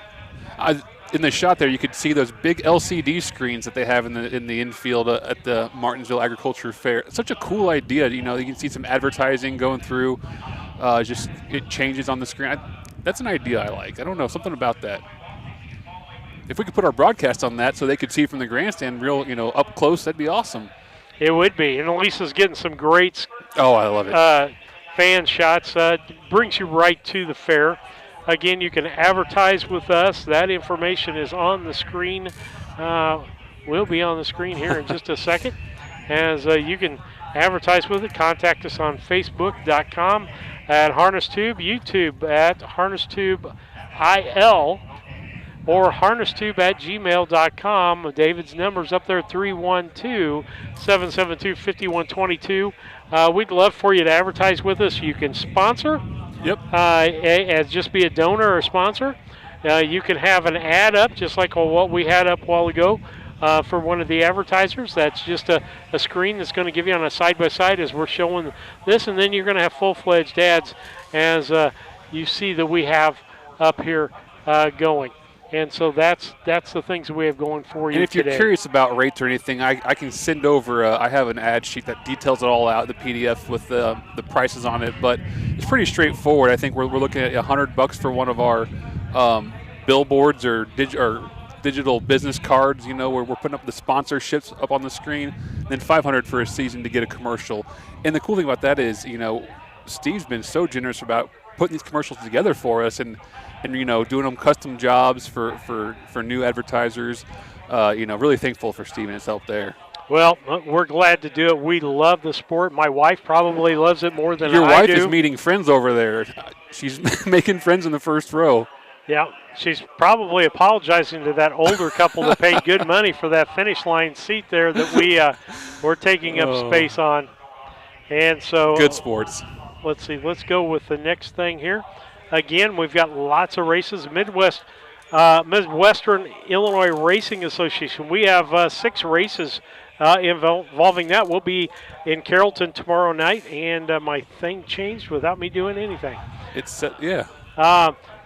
Carlinville, Rushville, Petersburg, and Brown County. Those are the Midwestern Illinois. This is the last year, I believe, for the Colt associations. The Midwest being the one that's kind of home to us. You can see the Mount Sterling Fair on that circuit.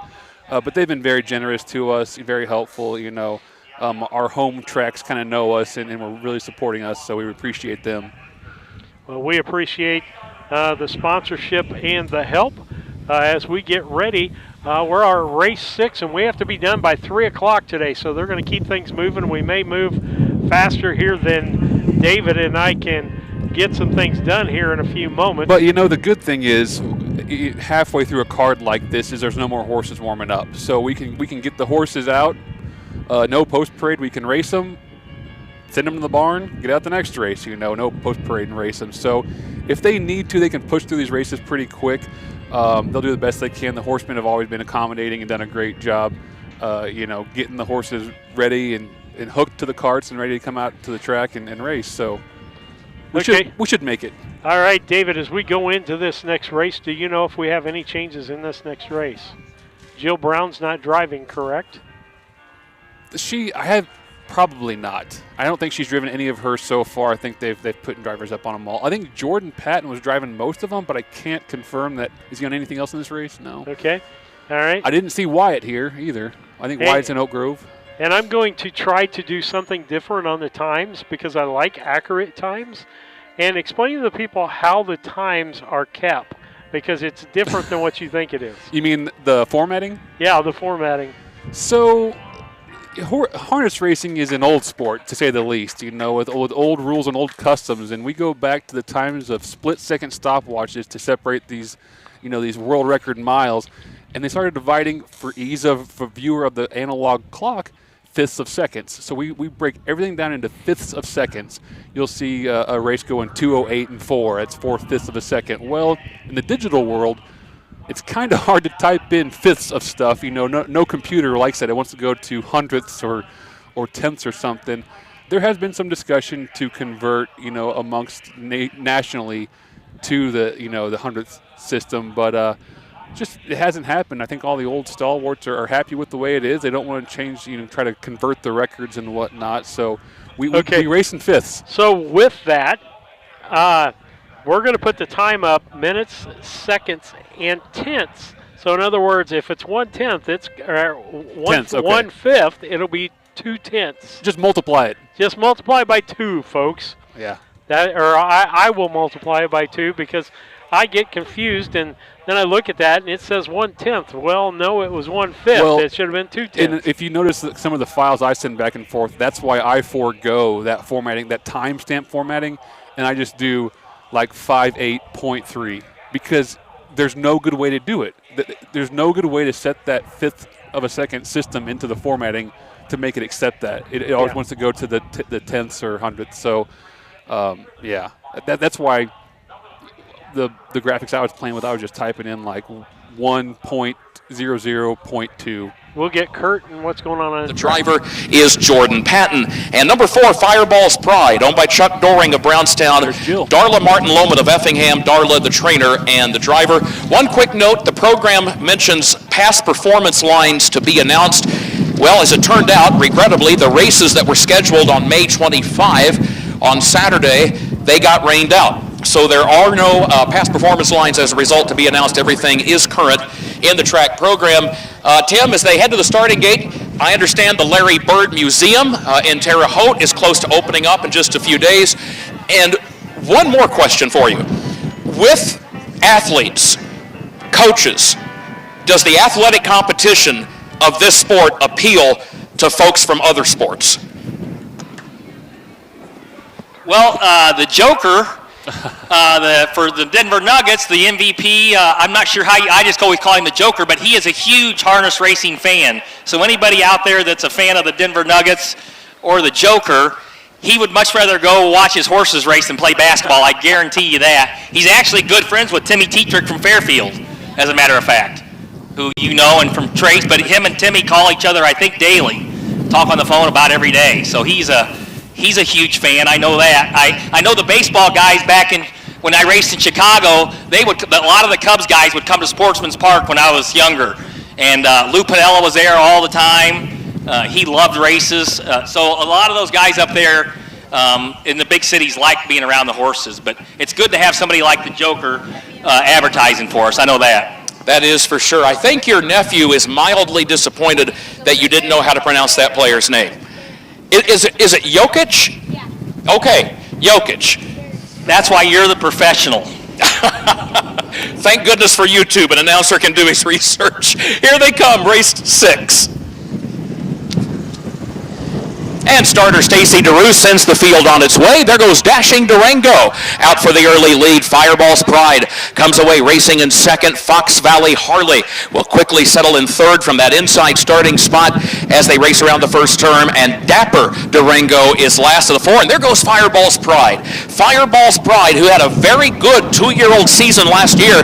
That trotter won nearly $50,000 as a juvenile last season and is making his season's debut for 2024 2024 and has just taken the lead. Fireball's Pride clears with the lead just before the quarter, now goes past the quarter-mile mark, leading by a length and a half.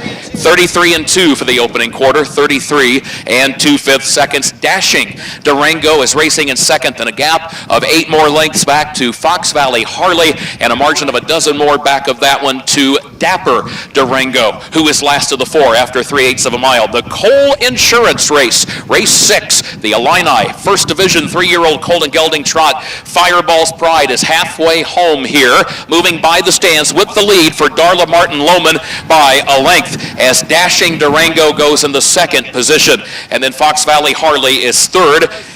106 and 2 for the first half mile, 106 and 2. And then further back, it is still Dapper Durango who is the trailer. But back up front, Fireball's Pride continues to show the way. Fireball's Pride went to the winner's circle on 5 occasions last season as a 2-year-old, trying to get back to the winner's circle in his first start of 2024, but has company at the 3/4 mile mark because Dashing Durango is still right there, right behind the leader, going on to the final turn. 139 and 3. 139 and 3, the time at the 3/4, 139 and 3. It's a gap of over 25 more lengths back to the 2 trailers, Fox Valley Harley and Dapper Durango. But there's a battle for the lead and for the win shaping up. Here comes Dashing Durango to the outside. You've got Fireball's Pride to the inside. Darla and Jill side by side going at it for the win. And here is Dashing Durango with a narrow lead. Dashing Durango wins it. Dashing Durango wins it by 3/4 of a length for Jill Brown. It was Fireball's Pride across the wire second, Fox Valley Harley third, and then Dapper Durango will be across the wire in fourth. 2:11 flat, 2 minutes, 11 seconds flat, the time for the 1 mile distance. Broken trotting hobble for number 3, Dapper Durango, which will be duly noted on the official chart. It was broken before the half-mile mark, so that's where it will be noted on the chart for the race. And Tim, I have to ask, we just saw Jill Brown and Darla Martin Lohman battle for that win. I'll tell you something a horseman told me a few years ago. I had made a comment to someone. I said, Jill Brown and Darla Martin Lohman, they are women who are making a mark in this business, and they are good horsemen. And the horseman I talked to said, you don't even have to add the qualifier. Don't even need to break it down that they are women who are good. They are just flat good at what they do regardless. And I think we just saw that on display here in race 6. Yes, we did, Kurt, for sure. Those 2 ladies have been racing ever since I was a little kid around here, and they do a great job every year. We really appreciate their support also.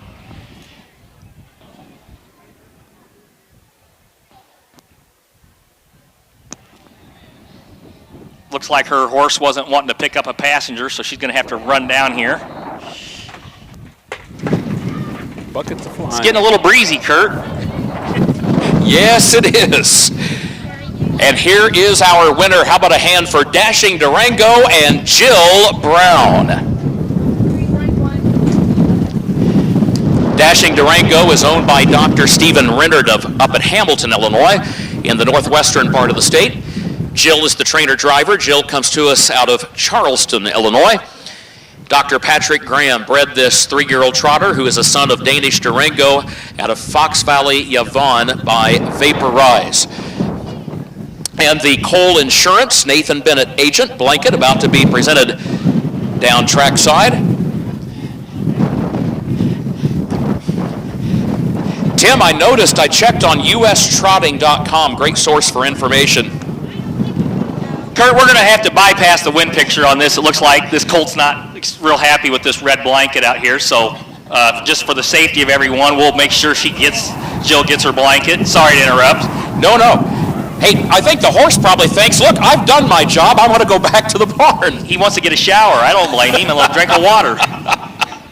Well, congratulations indeed to our connections. I was just going to mention, Tim, I noticed on ustrotting.com, if you enter the name Jill Brown in the search field for entries and results, Oh my, what a busy week. I mean, Jill and her husband Chris, they've got horses here. They've got horses at Oak Grove down in Kentucky. They've got horses racing at Hoosier Park in Indiana. They've got horses racing at the Greene County Fair at Carrollton later this week. So they are staying busy. And I'll bet you have a pick-a-winner draw. I do, and yes, they do stay busy. I think I've seen them every week down at Oak Grove, and I know they're driving from Charleston down there over to Hoosier Park. That's a lot of miles and a lot of windshield time. We appreciate them showing up here today. I do have a pick-a-winner for race 6, Melody Davis, if you'll raise your hand.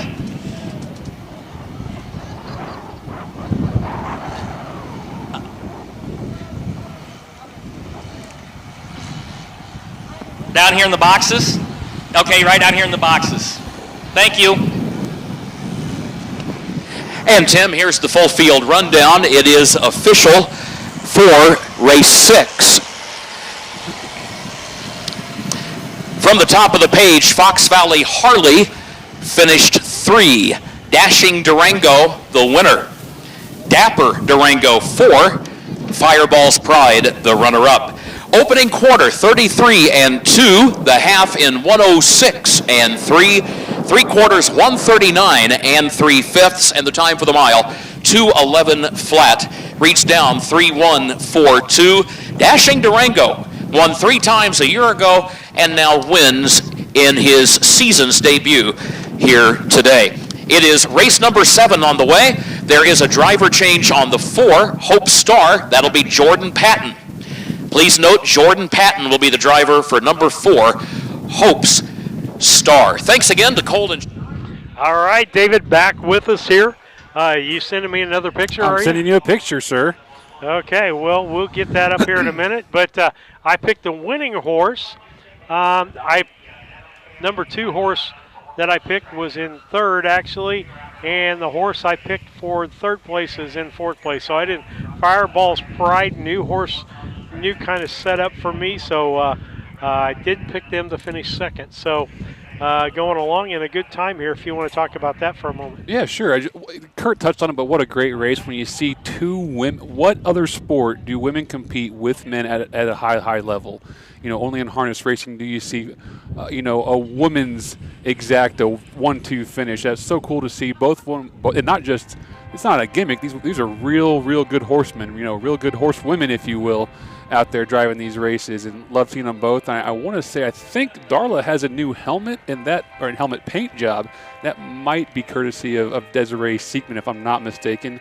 And comparably, you're looking at Jill's helmet. I think that's either her dad's helmet, Jack James, or his same paint job, that quartered blue and white with the red stripes. So really cool kind of seeing those 2 finish. Looking ahead here, we're having some people, send us some chats and texts, and we love hearing from you guys. I want to take a little moment. We haven't got to it yet. We're in the 6th race. Kurt touched on it. We've got Stacy DeRoos. I want to thank Stacy DeRoos. We thank Wisconsin Horsemen for providing the gate, but Stacy starting us off here today. You'll see him in the back of that truck sitting up with the purple hat on. Stacy's from a horse family here up in Charleston. His dad had the trailer, the tack trailer, if you remember, going around to the fairs for years. He was spoken wheels and selling liniments and wraps and stuff, and I remember Jack very well. But Stacy's starting for us here today, and really thank him and thank Gabe Wan and Wisconsin Horsemen's Association for getting us the gate so we can start with a gate today. Absolutely. And David, I'm trying to change the picture to turn it around. Orient my picture, but I'm not going to be able to do that. I want to get it in there for people to see, though, as we go back here. And I don't know that it's well, I don't know what I can do to help you, but I can keep talking if that sure helps. Well, I mean, that's a good thing. Can you? We're getting there. Here we go. There we go.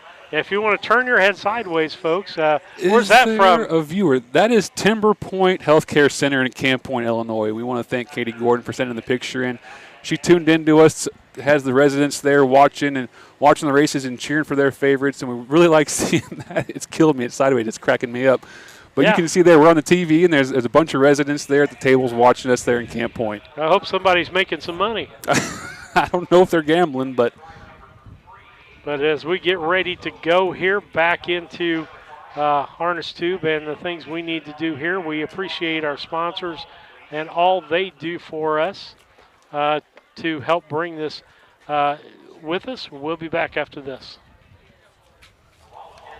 Yoder Custom Woodworking was started in 1995 by the Yoder family as a retail Amish furniture store in Sullivan, Illinois. They offer custom kitchen cabinets, granite and quartz countertops, built-in office and bathroom cabinetry, and offer a wide range of Amish furniture. Their store is located at 1117 West Jackson Street in Sullivan, Illinois, with store hours Tuesday through Friday 9 to 4:30 and Saturday 9 to 3. For more information, contact Yoder Custom Woodworking at 217-728-2166.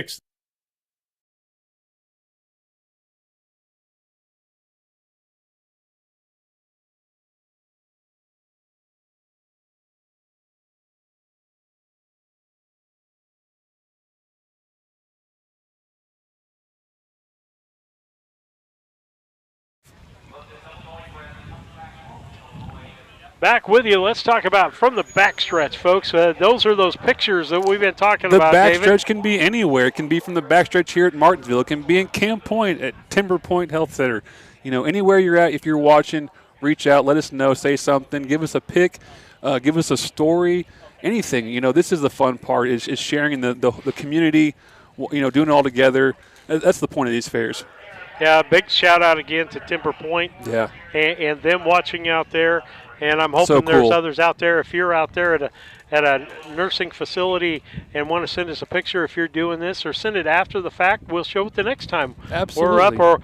Or if you're having a watch party at your house. Now, I know that's a little harder today, but if we'd been on Memorial Day, there would have been some watch parties that would have sent us some pictures, David. You know, and we love seeing you. We love showing you. We you know, that's, to me, I was in media in college and whatnot, and was on the yearbook in school, and everyone likes seeing themselves. I remember at the Rambler party at Brown County High School, you distribute the yearbooks, and everyone would flip to the back to find their last name and see all the pages that they were on. So people love seeing themselves on TV and in print and stuff, and so we want to put you up. We want to share your story with our viewers.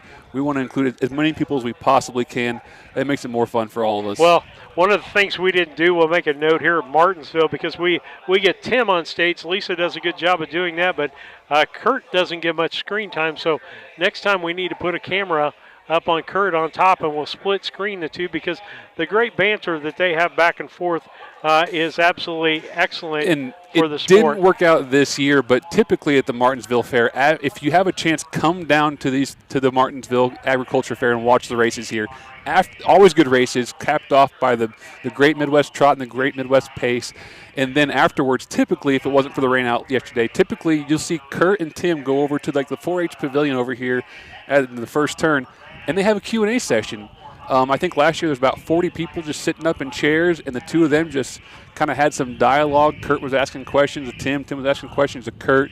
You know, it could be anything from thoroughbreds in the you know the Belmont's coming up, or it could be, you know, Tim's driving down at Oak Grove recently. You know, what kind of experiences and insight he can provide. So, you know, they really do a great job down here. It's so cool to see those two, you know, Tim and Kurt. Kurt has rapport with anybody, but those two specifically just do a great job. Yep, and I'm trying to work with some of my screens here. Lisa's doing awesome getting the she took to camera work like a duck to water from last year. She's getting the interesting stuff without, you know, I'm not even saying anything. That's great. Look at that. Yeah. Love seeing people smiling in the grandstand. Love seeing people, you know, enjoying the races, enjoying this beautiful day out here in Martinsville, Illinois. Well, I got to check on some technical difficulties here. We'll go back to the track announcers. Okay. Race in some of these races, you see horses with past performance lines that say QUA, a qualifying race, a qualifier, as horsemen say. There's no purse money. So what is the point of a qualifier? Why would you race a horse when you don't have a chance to race for any purse? Well, it's strictly for the betting public, so they have a line on them that's within the last 45 days currently. That's a good line. It's a line you have to have stayed trotting and or pacing the entire mile, and that way the betting public, when they're wagering, has at least an idea of what this horse is kind of up to. It's kind of gotten a little misleading because nobody's really trying to kill their horses in a qualifier. We just have to make a certain time. Say we have to go in 2 minutes, would be a qualifying time at Hoosier Park. And the race may, you know, you maybe have a horse that's going to go in 150, but he's probably going to qualify around 153 or 152 even, because you're going to have to go pretty good. If you're going to go in a race, it's going to go that fast. But for the younger horses, they don't have to go that fast, so you're just trying to get them around there, kind of like a lot of the guys are doing here today. Just get them around there safely, get them some education, and get qualified so you can race for money, because nobody likes racing for no money. Absolutely right. And Tim, thank you. Appreciate the insight. Starters, race 7. Starters are out.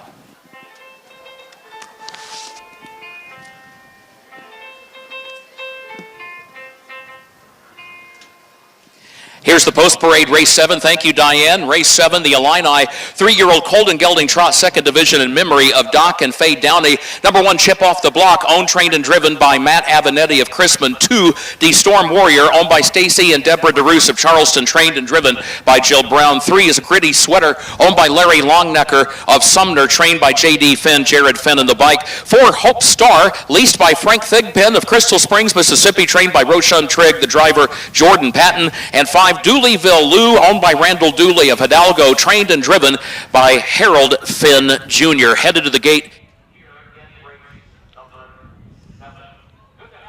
Okay, we're going to try to get you side by side here of the Timber Point. Timber Point. I think I changed it, rotated it, whatever. I'll keep my eye on the field though, in case we get close. But I think we have time.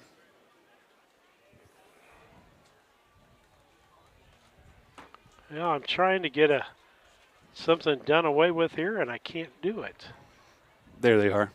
Nope, you had the picture up when you weren't watching. Okay. There it is. There it is, right there. We got it fixed. Again, scaling it down. There we go. There's the Timber Point, folks. Timber Point and Cam Point, big shout out to them. Thanks for watching. We love having you. How cool is that? There you go.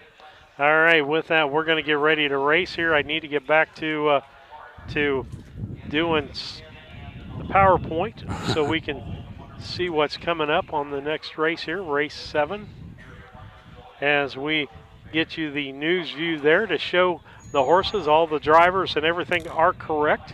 And I haven't done my picks yet, though. So the pick thing,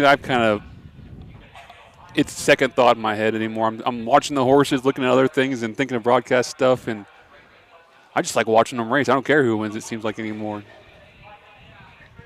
Well,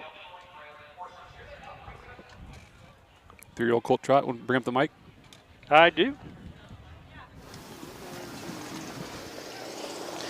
Hope Star, several lengths off the gate. They are off and trotting. And there goes Gritty Sweater for the lead. The Storm Warrior has speed. Chip Off the Block is off stride. Chip Off the Block just broke stride along the inside lane of the racetrack as they swing around the turn and head toward the quarter-mile mark. The Storm Warrior will move up for the lead. Gritty Sweater took an awkward step about midway on the first turn, so Jared Finn alertly gathers up that trotter and keeps that trotter on gate and on stride as best he can as they head toward the quarter-mile mark, although Gritty Sweater still a bit rough-gated there on the outside. Is still second, though, and moves back up, I should say, within a half length of the lead. So here comes Gritty Sweater to challenge D Storm Warrior as they go past the quarter, 34 1/5 seconds, 34 1.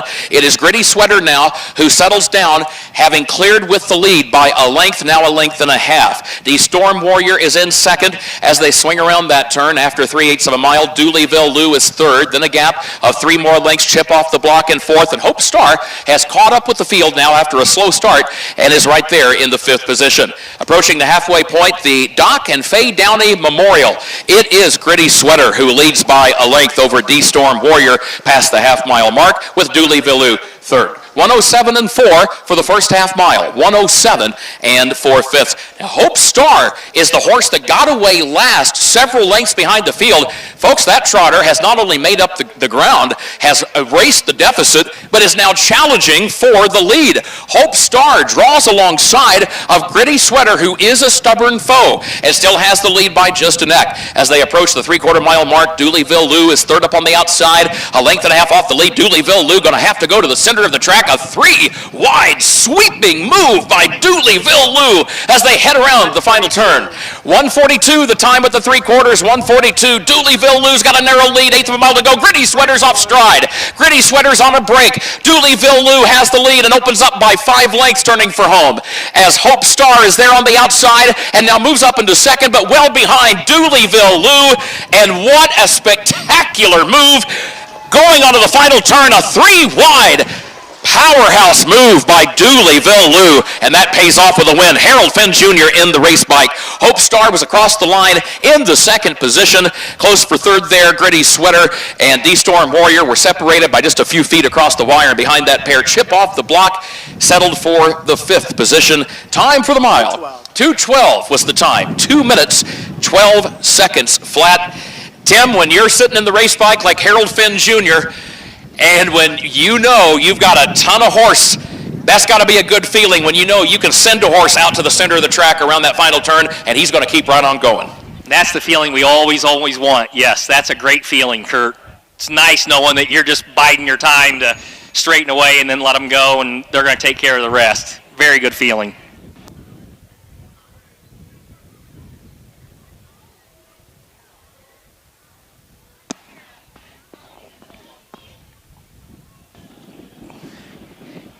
Like to thank the folks from Harness Tube again.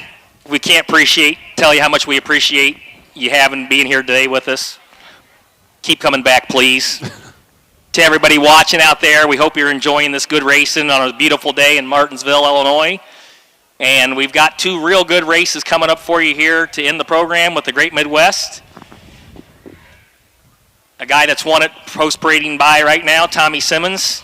Won many times here. I think he's actually the leading Great Midwest winner throughout history.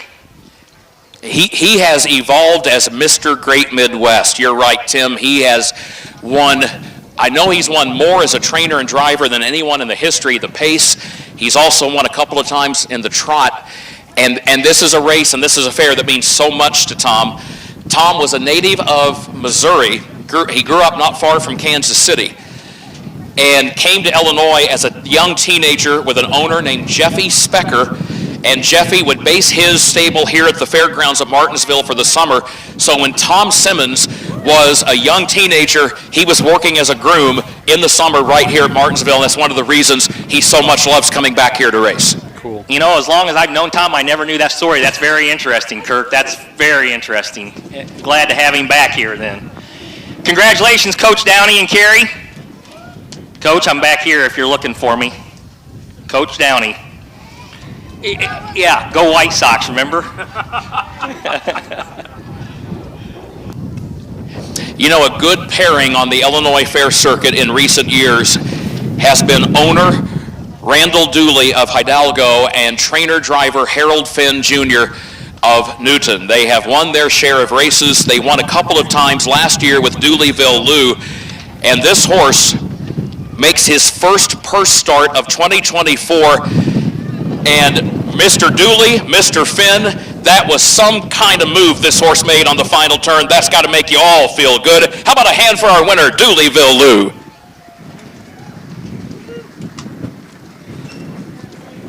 Tell you, Harold drove that horse with a lot of confidence, and you could just tell watching his posture in the race bike. I think Harold was fully confident when he was still sitting third. He knew he had, as the saying goes, a ton of horse that he was holding on to. So Harold, Randall, here's wishing you well for a good summer, and congratulations on the win. Well done. It's 5, 3, 4, 2. Tim, have you done your pick a winner just yet? Nope, was just waiting on you. My pick a winner for race 7 is Ed Thompson. Okay, back with us on the broadcast today, as the winner of that race was Dooleyville Lou first, and then second was Hope's Star. And I didn't get any picks out there that time, so nothing to talk about there. We're race. Busy on the backstretch, we'll call it. I'm getting stuff on my phone blowing up left and right. So many shout-outs here. We've got Jerry Van Meter from Charleston. He said he picked the right horse in race 6, actually, so someone's doing better than I am today. But we got Monty Bennett watching from down in Arkansas.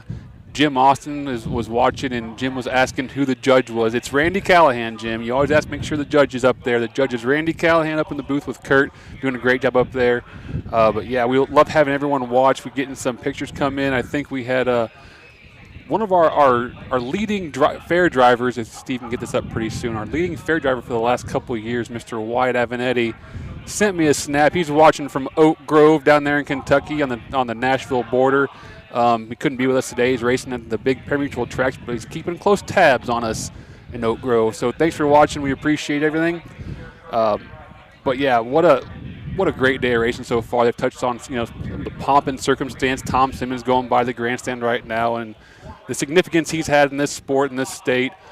Just what a fun day. The wheels are clicking now. I feel like we're back in our routine, doesn't it? It feels a little better. Yeah, it's feeling better, and we want to talk about our side-by-side here. We're going to bring that up in memory of Bobby Papadek and Tom Decker, and two great harness horsemen, and you can talk a little bit more about that. Just dropped it off the screen there. We miss Papadek, and Tommy Decker, his son, passed away far too young. They trained there at Carlinville for 60 years. The Deckers have been there in Carlinville in training at that fairgrounds, and we miss Papadek. He was a staple around these fairs. Everyone knew him. Everyone loved him. Everyone had a story about him. And he knew everyone. And if he kind of took a shine to you, he took you under his wing, and he tried coaching you along. He was one of those guys that just kind of really brought a lot of people in the sport along, through the years. And so we want to remember him, Papadek, and his son, Tommy. All right. And so we want to thank you for being on board today as we get ready to go to race 8 here. As far as that goes, race 8. And bing, bing, bing. Matt Avenetti driving that. CUD, CU Annie. IYQ in Only You. Line-Eye Judy. Dandy Gratitude. Hot Like Mama, and Paradise Tomorrow, as these are 3-year-olds. And David, I'm not remembering, my memory is not any better than it was last year, but some of these horses not ringing a bell with me that they ran as 2-year-olds. I'll tell you, I remember some of them. UC Annie out of Jamaica Patent Stable, I remember from last year. Line-Eye Judy race, Walk on Water Stables, we've seen them around. Dandy's Gratitude, Chase Porter from down in DuQuoin, Hot Like Mama, Cedric Daniels from Jackson, and Paradise Tomorrow. There's a story there you might remember. I believe it's owner Daryl Miller. His mom was battling cancer when he bought this horse, and one of the last conversations they had, Kurt has a story better than I do, but one of the conversations they had was she told him that she was going to Paradise Tomorrow, and so they changed the name of the horse to Paradise Tomorrow, and that horse went on to win almost 15,000 at the fairs last year, and been kind of fun to watch for the connections. So always little sentimental favorites to cheer on are always good things, and we like seeing those horses come back. Do we know of any driver changes or anything coming up in this race? I have lost track of that stuff completely. All right. All right. Well, I'm going to see if I can do my best. We'll do our best, but my phone's blowing up with all of our fans from the backstretch, and we love having you, so I'm doing my best to kind of field these things. But, I know they've been announcing some driver changes. Some of the drivers aren't here and whatnot, but we'll get them changed when we see them. And like I said, I don't know these horses that well, but I'm taking a shot in dark. We'll go back to the track announcers. April's big guy, Demarius Wakefield. Demarius Wakefield on 3. And on 4, Jared Finn. Jared Finn on 4. And thank you, Tim. Appreciate your help in getting that clarified for the Great Midwest Pace. Demarius Wakefield, race 11 now. Demarius Wakefield on the 3, April's big guy, as Tim said, with Jared Finn on the 4, JR strike 3. Again, Tim, thank you so much. That is a big help. Helps everybody keep all the T's crossed and the I's dotted and everybody's name slotted into the right spot. Kurt, I don't want to beat this harness tube thing to death, but I just keep getting texts from all the people watching. Jim Eaton, big trainer up in Chicago, has had many of outstanding horses. Guys like that are watching us race here today at Martinsville Fair. It really excites me to know that we're getting out there and reaching our fans out there and fellow horsemen to enjoy our sport and watch what the racing going on here today. And that is good to hear, and that's one of the great things. Harness Tube, Facebook Live, there have been avenues where people who in the past, I can remember the days, and I'm sure a lot of you can, where if you could not be at the fair, you would have to wait usually till somebody got home that evening to tell you what had happened. So it's wonderful when technology is used for proper purposes, and in this case, live broadcasts of races from the fair, and that is fantastic. And if you want to follow, if you want to know, well, where else will Harness Tube be broadcasting, you can find their full schedule on their Facebook page. So if you go to facebook.com, in the search field, enter Harness Tube, T-U-B-E. That will take you to their page, and you can take a look at their full schedule for the summer. And of course, to find their channel, just go to youtube.com, and in the search field, again, just enter Harness Tube, and you will find their channel. Who is it?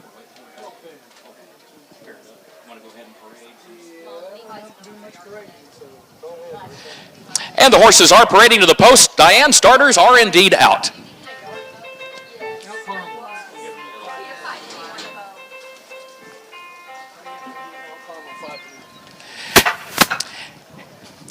And in just a moment, we will see Illini Judy, number 4, who will join the field.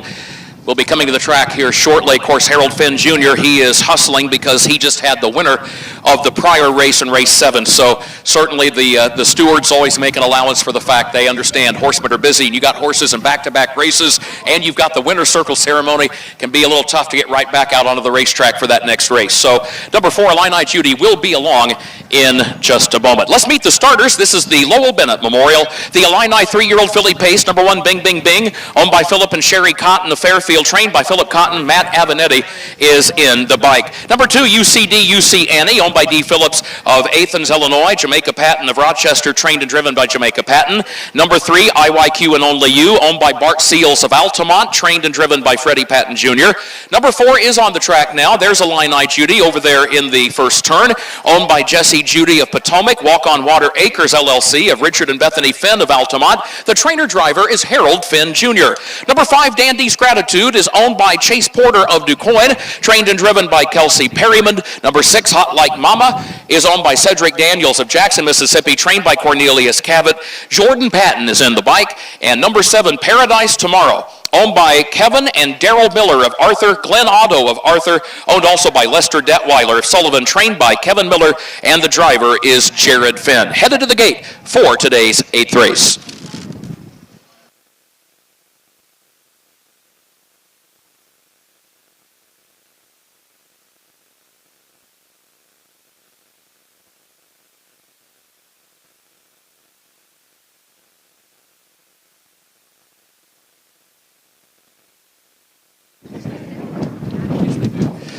At the post, and the gate is rolling for the 8th of our 11 races here this afternoon. Good to have you with us.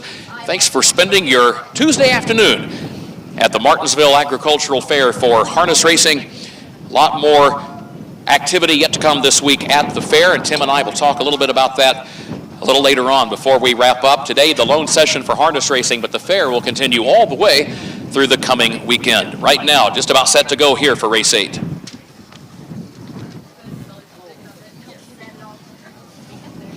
Remembering Lowell Bennett in our 8th race today, was a racehorse owner, worked as a colt investigator for the Illinois Department of Agriculture, a fan of the game. We remember Lowell. Here they come.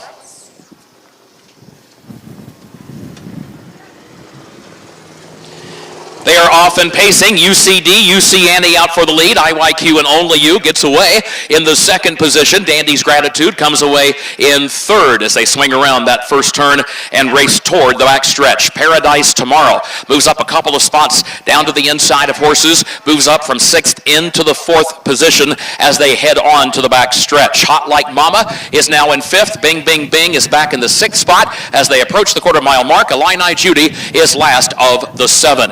Back up front front. They head on by the quarter. UC Annie has the lead by 3/4 of a length as they swing on by the quarter. 32 seconds was the time, with Dandy's Gratitude in second up on the outside. 32 seconds for the opening quarter. Dandy's Gratitude now pokes ahead in front as UC Annie is still right there to the inside, and these two go at it for the top spot after 3/8 of a mile. IYQ and Only You is in behind that pair back toward the inside. In third, Paradise Tomorrow is fourth. Hot Like Mama is fifth. Bing Bing Bing moves to the outside from sixth. The Illini Judy is last of the 7 lengths from front to back as they head on by the half-mile mark. 102-2, the fastest opening half mile so far on the day. 102-2, and it's still side by side for the lead.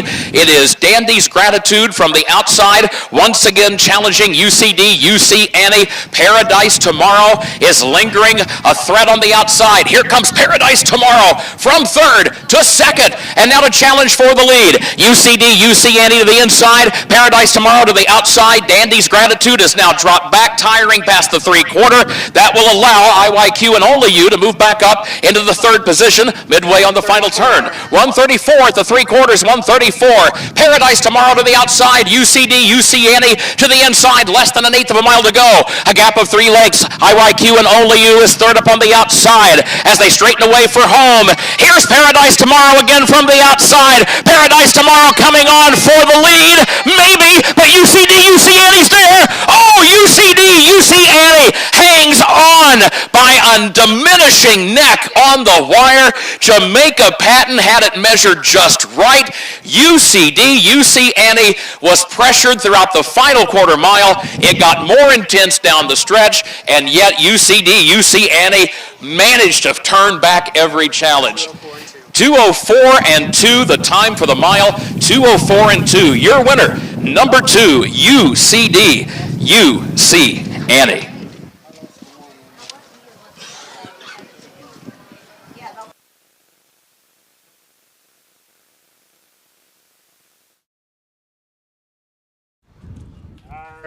All right, David, another good race there. We got some.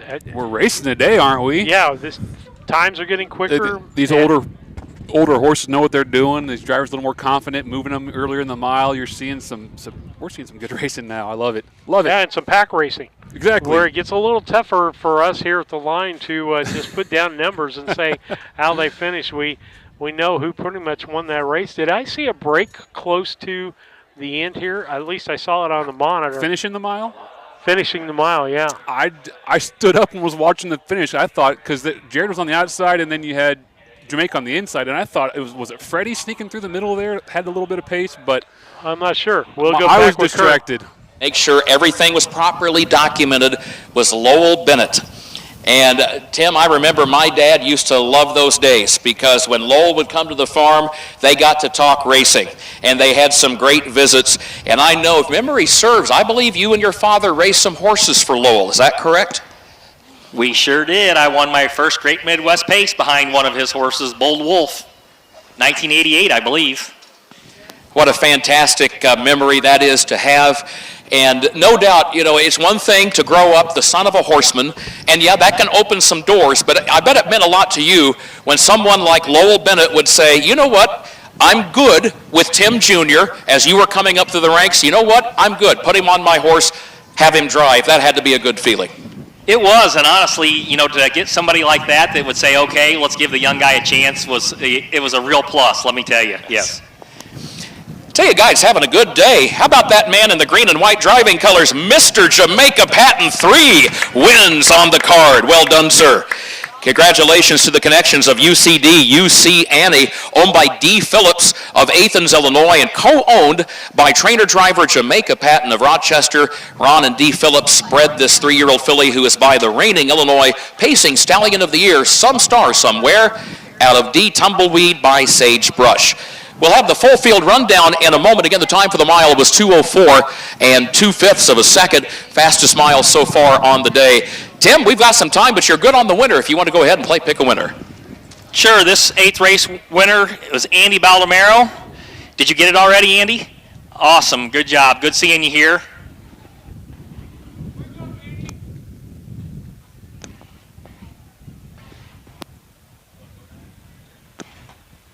Kurt, while you guys are figuring out the rundown, I'm going to have Diane play us a nice little tune.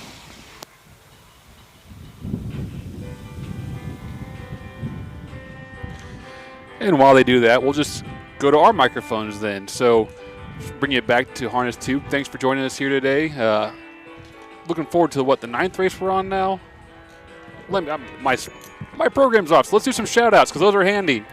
All right. Does that work for you? Yeah, that works out. Cool. We got any pictures or just shout-outs? No new pictures. I got Pete Uribes watching up in the Quad Cities. He was a very generous donor last year watching again. We appreciate him watching. He's got horses with Tom Simmons in the barn over there in Springfield, and I see him in the program, like watching his horses, cheering them on. It's kind of fun to meet new friends along the way. Speaking of new friends and old friends, we got Tanner Spittler watching up. Tanner's involved in the fair at Marshall and was asking us to maybe come broadcast the Marshall Fair here in Clark County, the other fair in this county. And I don't really know much about that fair, never been there, but I'm talking with Tanner. We'll debate it, see what the calendar looks like, but we love doing new fairs. And I was just telling Tim Wilson that down here, this is horse country, folks. I mean, the horse racing, every fairgrounds has a stable. Every grandstand is packed. They know what they're talking about. They know what they're watching. So it's exciting for us to come down here from little old Brown County and kind of see some people who are excited about stuff and really, familiar with the drivers and names and all the history of it all. Yeah, absolutely. Clark County Fair, huh? That's what it's called? I believe so. I'll let you talk. In Marshall. He said it's on August 6th, so it'd be right after our last broadcast in Mount Sterling. And at the August 6th. End of our big run between when we come down to Charleston, Altamont, Charleston, Mount Sterling, and then now maybe Marshall. We could extend that week. I have to look at my calendar, my work calendar and stuff, but we'll look into it and get back with Tanner because we love doing this. We love the excitement of new fairs wanting to be included. They see the value of it. They see, eyeballs from Chicago and Indiana and Kentucky and Michigan all over the place watching us. Arkansas earlier. So you say it's the 6th or not the 5th? I think 6th is what he said. I'd have to go back and look. Okay. I wrote down 6. Yeah, that's that week following. Illinois State Fair is right after that on the 8th, 9th, 10th, 11th, 12th, that whole week afterwards. Okay. But that's we'll something we can talk about it. Hey, we've got 1 day of breathing room in between there. I wonder if my work wants to get any work out of me. Well, I don't know. I mean, Lisa and I, I'm not fully retired, but she is, so we have nothing else to do, David. Well, like I've said it so many times, I'm so thankful for you guys. I'm so blessed. You guys have stepped up and helped me and taken leads where I didn't have to. If you're the yin to my yang. If it's up to me, I'd have all these big harebrained ideas that are tough to actually execute, and you actually get them to the screen. Usually Lisa's the one reeling me in, and so I'm the reel that reels you in. It's all it goes downstream, right? It flows downstream. But yeah, so thankful for you guys to be here, and like Lisa's retirement at the perfect time last year. Your availability, this is just so great, and all your equipment. Like today, who would have thought? Brand new equipment, tested it at home 4 or 5 times, bring it out here. It works for what, an hour?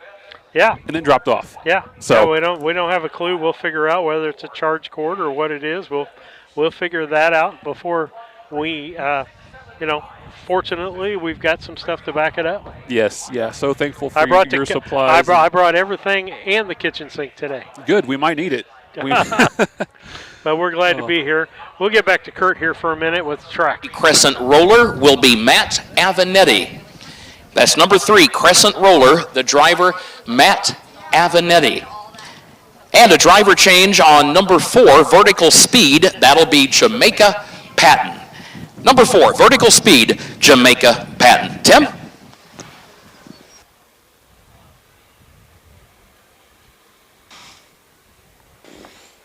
Thanks, Kurt. Every year we get to these races, Kurt, when it's unfortunately somebody else we've lost this past year. And I'm going to try not to get choked up, but this guy meant a lot to me. He really did. He was my first baseball coach when I started coming down here in the summers, like in 4th grade. And I'm going to tell a little funny story about Diane, because I'm sure she doesn't remember this. But it was my very first practice. I'm like in 4th grade, and it's about school's out, but the farmers, it had a wet season like we did this year, and Phil always still farmed. So we had practice that night, and him and John Fay were my coaches. And long story short, I go to this expecting to meet, my coaches, and the only person there is Diane. I had never met Diane before, obviously, but poor Diane was stuck hitting us little 10-year-old, 11-year-old brats, these baseballs out there, having us throw to first and stuff. But I don't know if Diane remembers that or not. But do you remember doing that for us? We're going to give our sponsors a moment here, as we can't do this without them. Come join us for the Illini Classic Yearling Sale to be held on Labor Day at the Illinois State Fairgrounds in Springfield. Over 180 yearlings will be offered, including many by leading sires across the Midwest at the Illini Classic Yearling Sale, Labor Day at the Illinois State Fairgrounds beginning at 11 a.m. Central. When I started at DOT, I realized I could make a career out of this. It's just amazing the people you get to interact with when you get here. It's a family atmosphere for me. One of my main jobs is talking to people, trying to understand what's going on, where they're at in life, what they're needing from me to get their job done. I've met so many people, and it's been a real blessing to be a part of all that. Big company in a small town, that's a fact. When my life needed growth, I chose DOT, and I never left.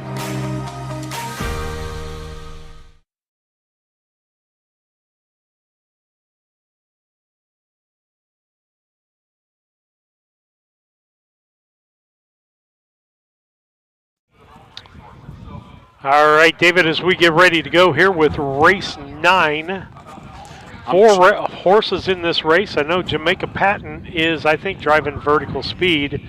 I thought that was Matt Evanetti, what you said. Okay. Well, I saw that Jared's listed on 2, and I thought I heard Kurt say that Matt Evanetti's driving the 4 vertical speed, but that's the horse I believe had the change on it. Okay. Well, we'll find that out for you. I made the wrong change there. We can make more changes. It's fine. Yeah. I'll get some shout-outs, though. The backstretch is chiming in, and we love hearing from you. We got viewers down in Jackson, Mississippi in the YouTube chat. Steve Allender up in Wisconsin.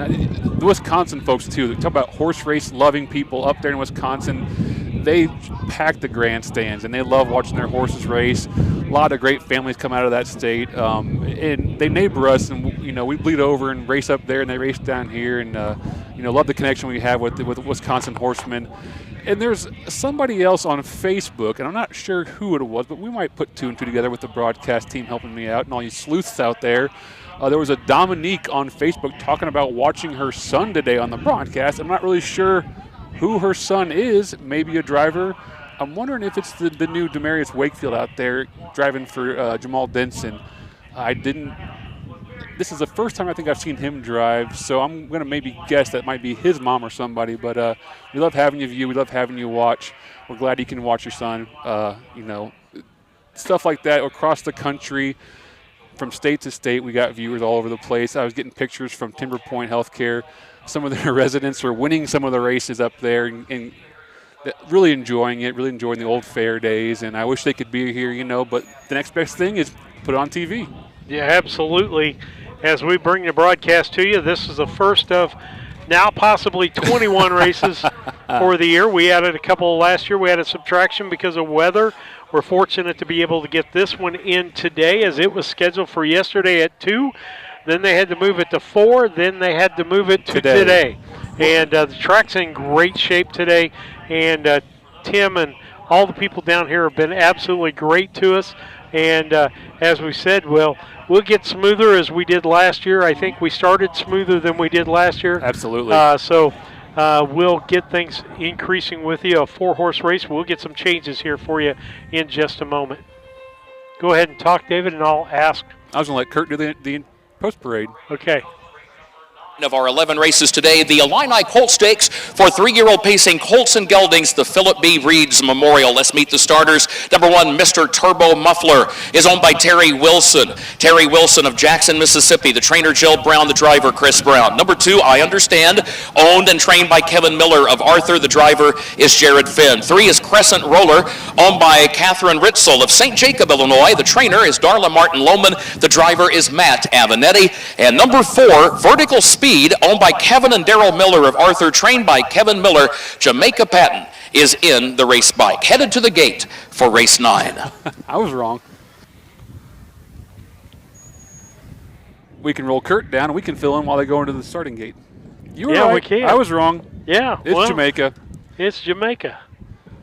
And now I made my picks based on that. I'll you pick based on Jamaica, huh? Is that, am I finding this out now? Is he your favorite now? He is.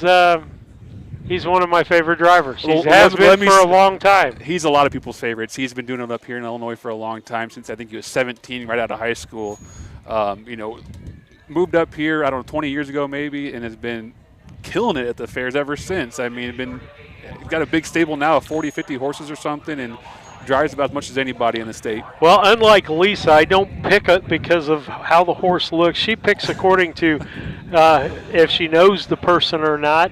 And you know what, folks? You can use any method you want, because if I remember Brown County, Lisa kind of kicked our hind ends. Did. And she has no methodology that makes any sense whatsoever. I think I have lost every picking of set we've done so far, but here's a quick story. I was with my friends out in Dayton, Ohio a few years ago. We were watching the races in Indiana, and I brought up the Hoosier track for them, and they didn't know what to watch. And so my buddy's wife started picking Trace Tetrick's horse in every race and was winning everything.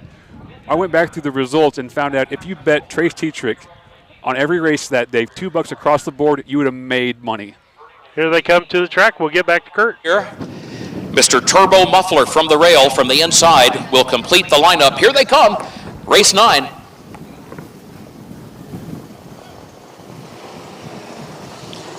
Often pacing in the Phil Reed's Memorial, I Understand, fires out for the early lead. Mr. Turbo Muffler is there to the inside, puts in an awkward step, drops back a spot, and that will allow Vertical Speed to move on by and clear for the second position. So onto the backstretch they go. It is going to be an early lead here for I Understand with Jared Finn. Vertical Speed goes second. So the 2 Kevin Miller trained horses. Kevin, of course, a native of Arthur, Illinois, bases his stable at the Champaign County Fairgrounds, and his trainees go 1-2 here early on in this 9th race. I Understand leading Vertical Speed with Mr. Turbo Muffler back in third. 31 seconds for the opening quarter, 31 seconds flat. Crescent Roller, first career start. That's the horse that's fourth. Problems there for Mr. Turbo Muffler, who broke stride around that far turn after 3/8 of a mile, but is still in third. Back up front, I Understand is still the leader. I Understand. This is the horse we talked about that raced well early in the year in January and February up at Hawthorne, then took a few months off and now comes back to the races today, leads it by just 1 length. Vertical Speed will go second. Crescent Roller moves up third. Mr. Turbo Muffler is fourth. 1:02 and 4 was the time for the first half mile, 1:02 and 4/5. The final Illini Stakes of the day, the Great Midwest, yet to come here this afternoon. And onto the backstretch, I Understand is the leader for Jared Finn of Newton, Illinois, and the red, black, and gold driving colors, leading it by just 1 length. Vertical Speed goes second by a length. Crescent Roller in that first career start is right there in third, and here comes a challenge for the lead. Vertical Speed takes to the outside of I Understand, who still leads by 3/4 of a length. 1:34 and 4, the time at the 3/4, 1:34 and 4. It is still I Understand, and I Understand opens back up here by a length and a half, 2 lengths to the good. Vertical Speed is in second position. Crescent Roller is third. Mr. Turbo Muffler fourth. Deep stretch, I Understand returns to the races a winner and wins the Philip Reed's Memorial at the Martinsville Agricultural Fair. I Understand opened up and won it by nearly 3 lengths on the line. Vertical Speed second. Crescent Roller was across the wire in third, and Mr. Turbo Muffler fourth. 2:04 and 2/5 was the time for the mile. 2:04 and 2 ties for the fastest mile so far on the afternoon.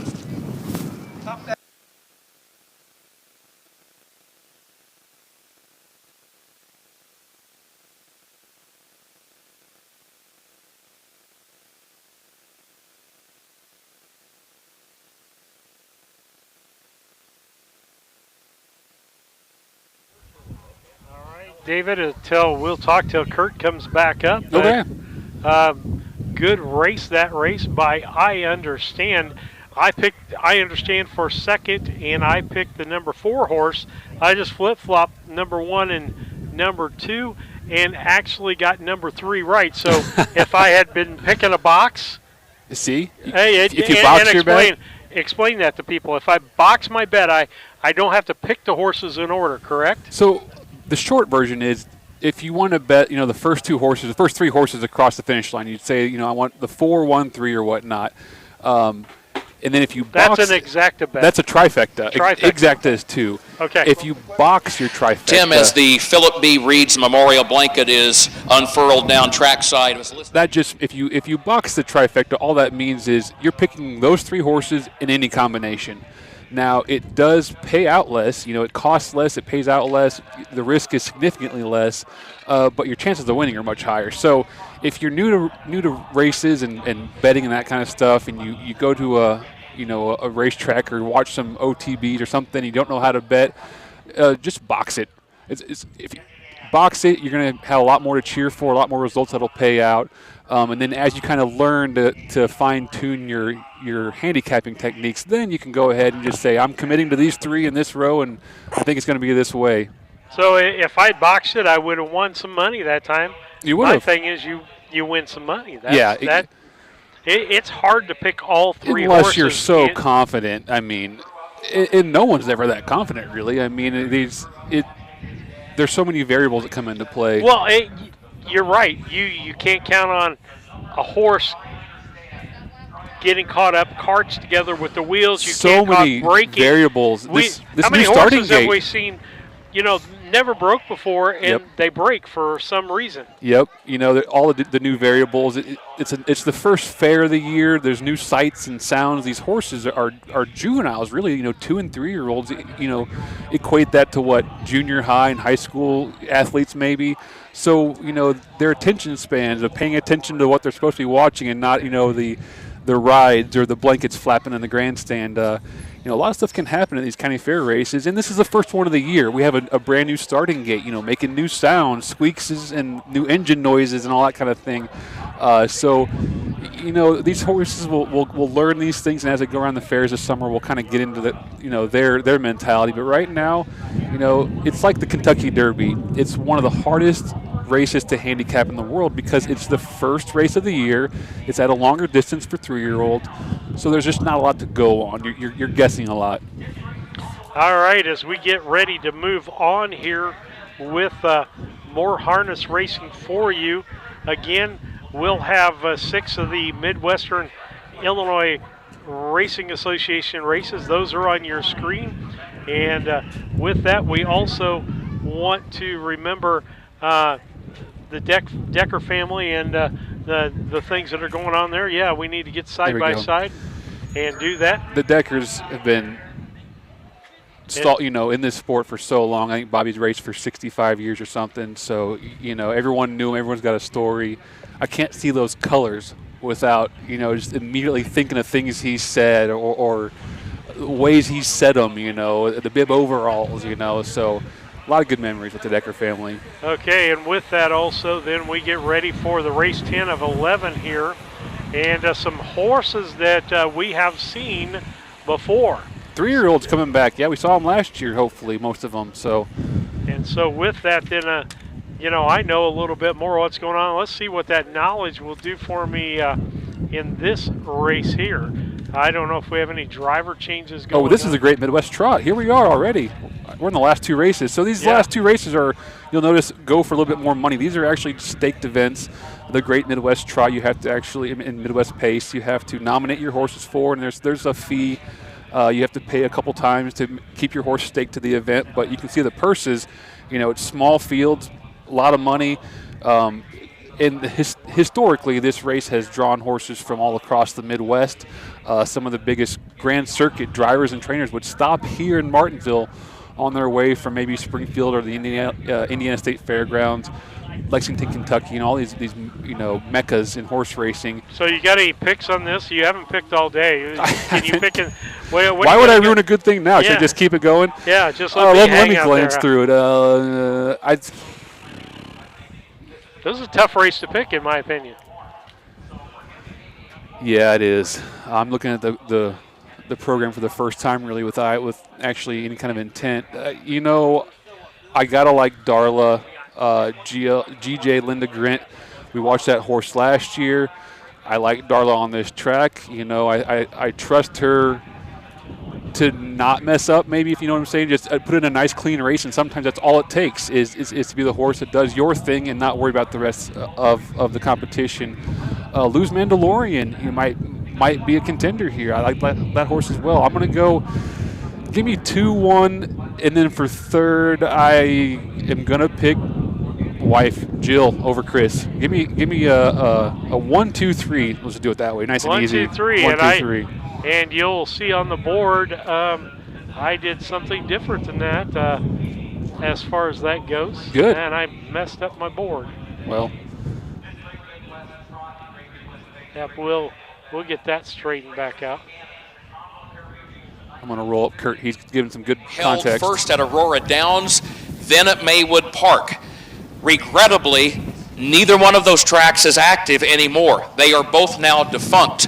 But because of the foresight of the Martinsville Agricultural Fair Board back in the 1950s, they got these races. They said, we want a signature race for our fair. So they went and bought the rights to the Great Midwest. It came here beginning in 1953. And if you want a testament to the hard work of the fair board here over the years, I think that says it all. It is somewhat remarkable that the parimutuel tracks where these races began, they are now defunct. We are still racing here at the Martinsville Agricultural Fair, and I know it's taken a lot of hard work through the decades to make that happen.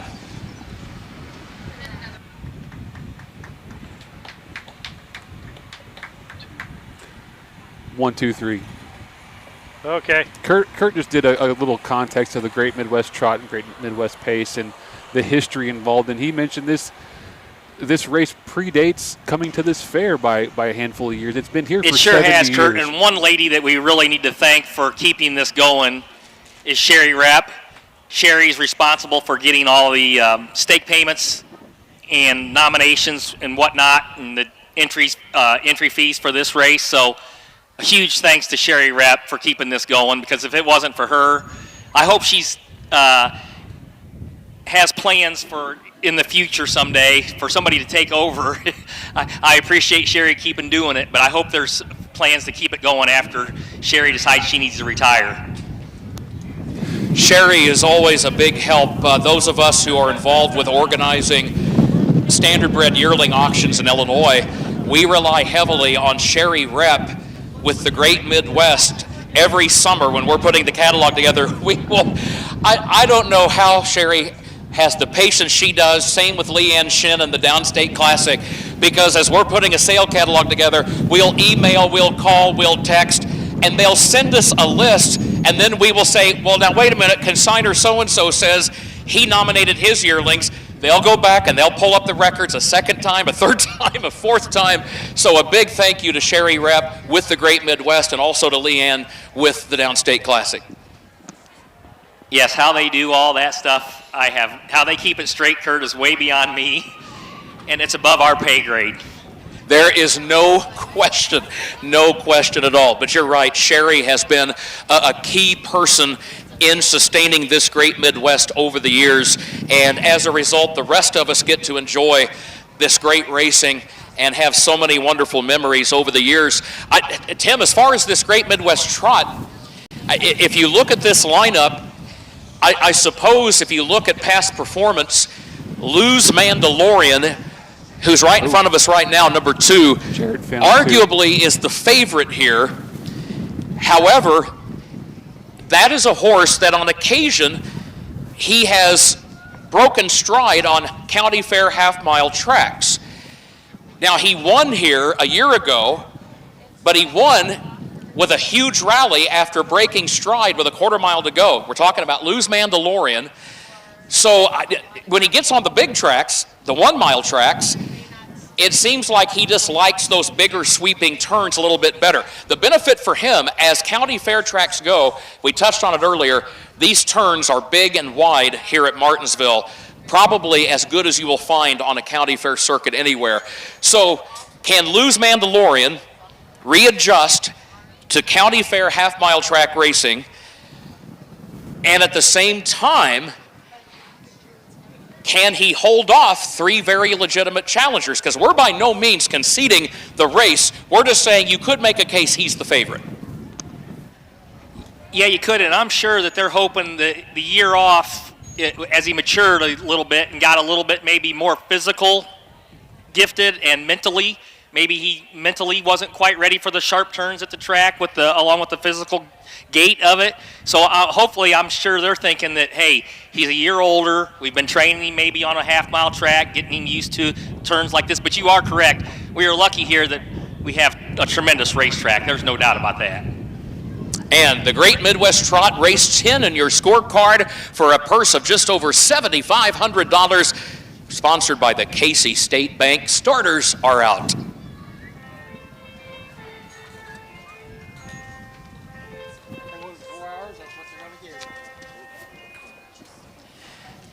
And Diane reads with our call to the post, and here come the trotters for the Great Midwest Trot, one of the great traditions of the Illinois County Fair harness racing circuit. Number 1 is G.J. Linda Grit, owned by Larry Longnecker of Sumner, Darla Martin Lohman of Effingham. Darla is the trainer and the driver. By the way, G.J. Linda Grit won here a year ago as well. Number 2, Luz Mandalorian, owned by the Flacco Family Farms LLC of Alexis, Illinois, of Dr. Richard and Arlene Flacco and Rick and Tabby Flacco. The trainer, Roshan Trigg. The driver will be Jared Finn.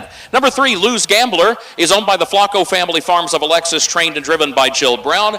And number 4, Luz Esmeralda, owned by the Flacco Family Farms of Alexis, the trainer Jill Brown, and the driver is Chris Brown. One quick note, I want to pass along condolences to the Avenetti family. Earlier today, we have seen Matt Avenetti out here driving on the racetrack, and we didn't want to neglect to mention the fact that Matt's aunt, Susan Avenetti, passed away just a few days ago.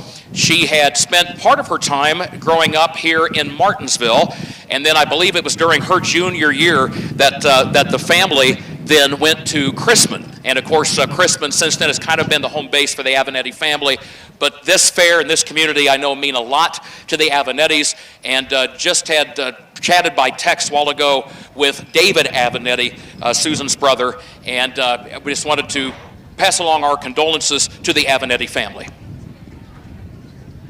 Yes, I'd like to echo that also. I did not know that news, Kurt. I'm very sorry to hear that. And I remember them down at the barns as we were down there all the time as kids running around there all together. So that's very sad to hear. Boy, the Avenetti name, you're right, stabled here for so many years. Won the Great Midwest Pace with the great Illinois-bred mare Lovin' Rainbow back in the mid-1980s. That Avenetti name has contributed so much to the history of Illinois racing. And again, our condolences to the family on Susan's passing. The horses are at the post. The gate is rolling for the Great Midwest Trot. Getting ready to go here. Can Luz Mandalorian back it up after a great season last year? He won just over $30,000, but you know, the connections of G.J. Linda Grit are probably back there saying, hey, give our filly a little credit. She won over $30,000 as well. So this, again, we're not conceding this race to anybody by any means. Any one of these 4 could be in the winner's circle in just a few moments. Here they come, the Great Midwest Trot, brought to you by Casey State Bank, ready to go in race 10.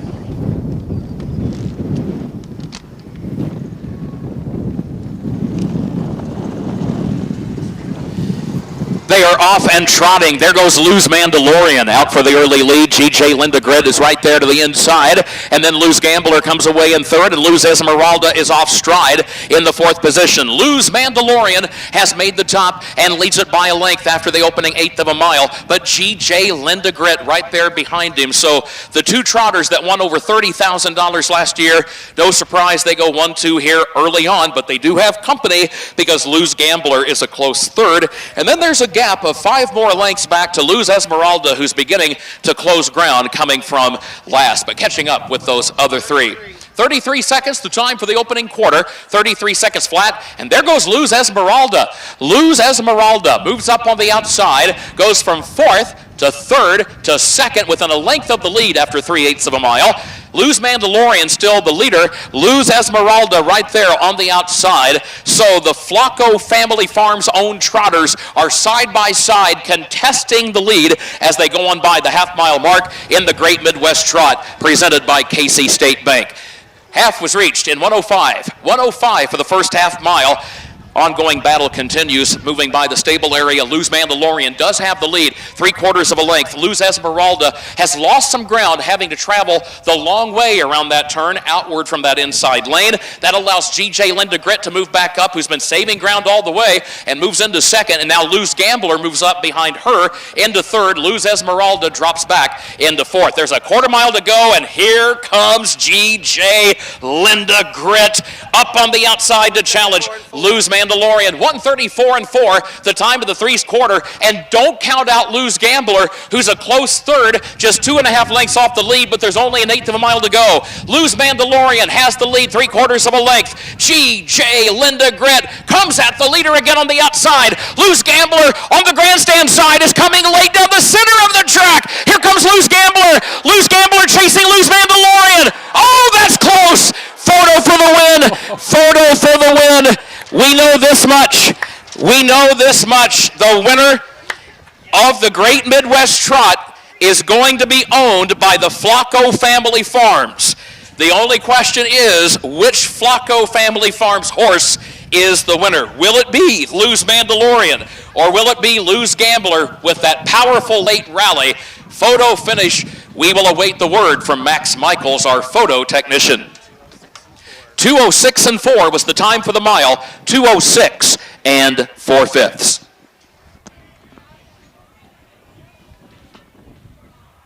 Now that's what we like, Kurt. Separate them by a nose, will you?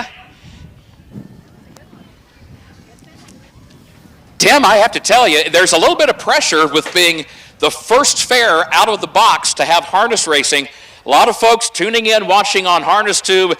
I do believe that the old Martinsville Agricultural Fair has put its best foot forward with some amazing racing here today. Tremendous. Yes, we have. That was a great one right there. That's what we like. The owner's probably not really, he's just glad he's won 2, but the drivers are wanting to get paid, so they're thinking, hey, I'm hoping I got up here. Absolutely. You've got 2 horses owned by the Flacco family, but one of them trained by Roshan Trigg, and the other is trained by Jill Brown. Jared Finn drives the one, Jill drives the other. Well, there's a big trainer difference there, too. I didn't realize they were both trained by somebody else. So, yeah, the trainers and drivers are wanting to get paid.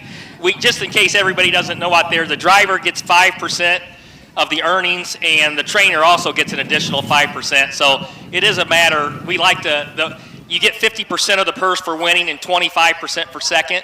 So there's a substantial difference. So the driver and trainer are both hoping that they got up in the photo here.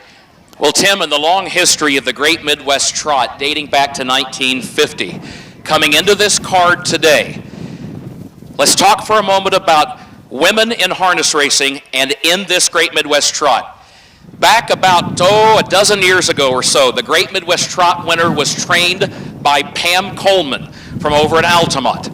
You might remember maybe a little over 20 years ago, Mama Mac won a heat of the Great Midwest back when it went 2 heats. Didn't win the trophy, wasn't best in the summary, but won a heat of the Great Midwest with Anna Ruman doing the driving that day. Folks, you can add one more chapter to the history of women in harness racing making an impact on the Great Midwest Trot. Your winner by a long nose or half a head, number 3, Luz Gambler, Jill Brown, your winning driver.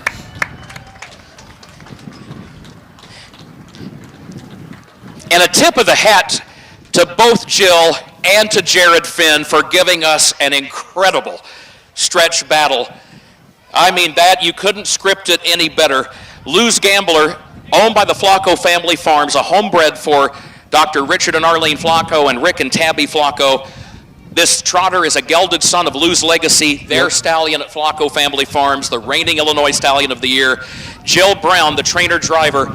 So Jill Brown becomes only the second female trainer to ever win the Great Midwest Trot, and she becomes only the second female driver ever to win in the Great Midwest Trot. How about that for some history at Martinsville?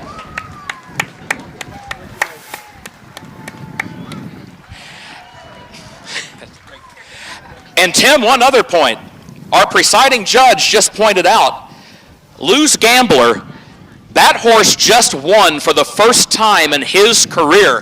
That is the first time in 20 years that a maiden, a horse that had never won a purse race, has won the Great Midwest Trot. Tim, we got history all over the place going on. We're going to end with a bang here, Kurt. That's what we like. We'll get them to keep coming back that way. Congratulations. Did you hear her yell? Kurt, did you hear Jill yell? Yell a woo when she heard you announce that. I don't know if you could hear that or not, but that was pretty cool. My race 10 pick a winner is Valerie Ruffner. Yeah, you noticed that. I was playing around with this a little bit. My eyes going bad? They are. What an exciting race. The Great Midwest Trot, Great Midwest Pace always produce exciting results, and that doesn't get much better than that. As we get ready for this last race here, they need to be done by 3. It's going to happen, I'm pretty sure. Good. And as we get ready for this last one, another almost $8,000 in winnings available here. Again, sponsored by the Casey State Bank. The Great Midwest Pace. I think the 5 horses are scratched, they said. I'm not positive. I think I heard Let's announced see that what earlier. happens. 3/4, 134 and 4/5. The time for the mile, 2:06 and 4/5 of a second. Reach down, 3:2:14. Bob, I have to say, thank you, because we know that you guys have a show tonight. The tractor pull is always a lot of fun. Thanks to everything you and the entire fair board do, allowing us to get this rain-postponed program of harness racing in. We appreciate it very much. Thank you, Kurt. We appreciate you being able to be here this afternoon as well. You and Tim, and bringing Diane back this year to play music during the races. You know, as we were talking about the opening ceremony, the ribbon cutting for the grandstands, was like, what better way to do it than with horse racing and Diane playing. So we appreciate everything you guys have done for us. Our track crew has done an awesome job. You know, they've been working tirelessly over the last couple days trying to get this in, but you know, yesterday just wasn't going to work for us. So, but no, we appreciate everybody being here today. We are hoping you're enjoying the newly renovated, I keep wanting to call it a new grandstands, but the newly renovated grandstands. We've put a lot of work into this, and you know, we're really, hopefully everybody's enjoying it today. And like you said, tonight, you know, as soon as we get this last race in, we got guys coming in here to get the track ready to do tractor pulls tonight, flat track drag racing tomorrow, whippoorwill rodeo on Thursday. Fridays are, you know, as famous horse racing as anything is our barnyard scramble. So, you know, you just got a few things with this fair that we just can't do without. But anyway, we want to thank you guys all for coming. We apologize that we're a day late getting started, but you know, we couldn't have better weather than what we got right now. So thank you.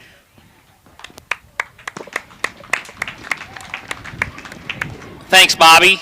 Bobby's done a great job as our president, Kurt, getting this grandstand taken care of. All right, as we get ready for the 11th race out here tonight. I've got a YouTube chat that you might want to hear.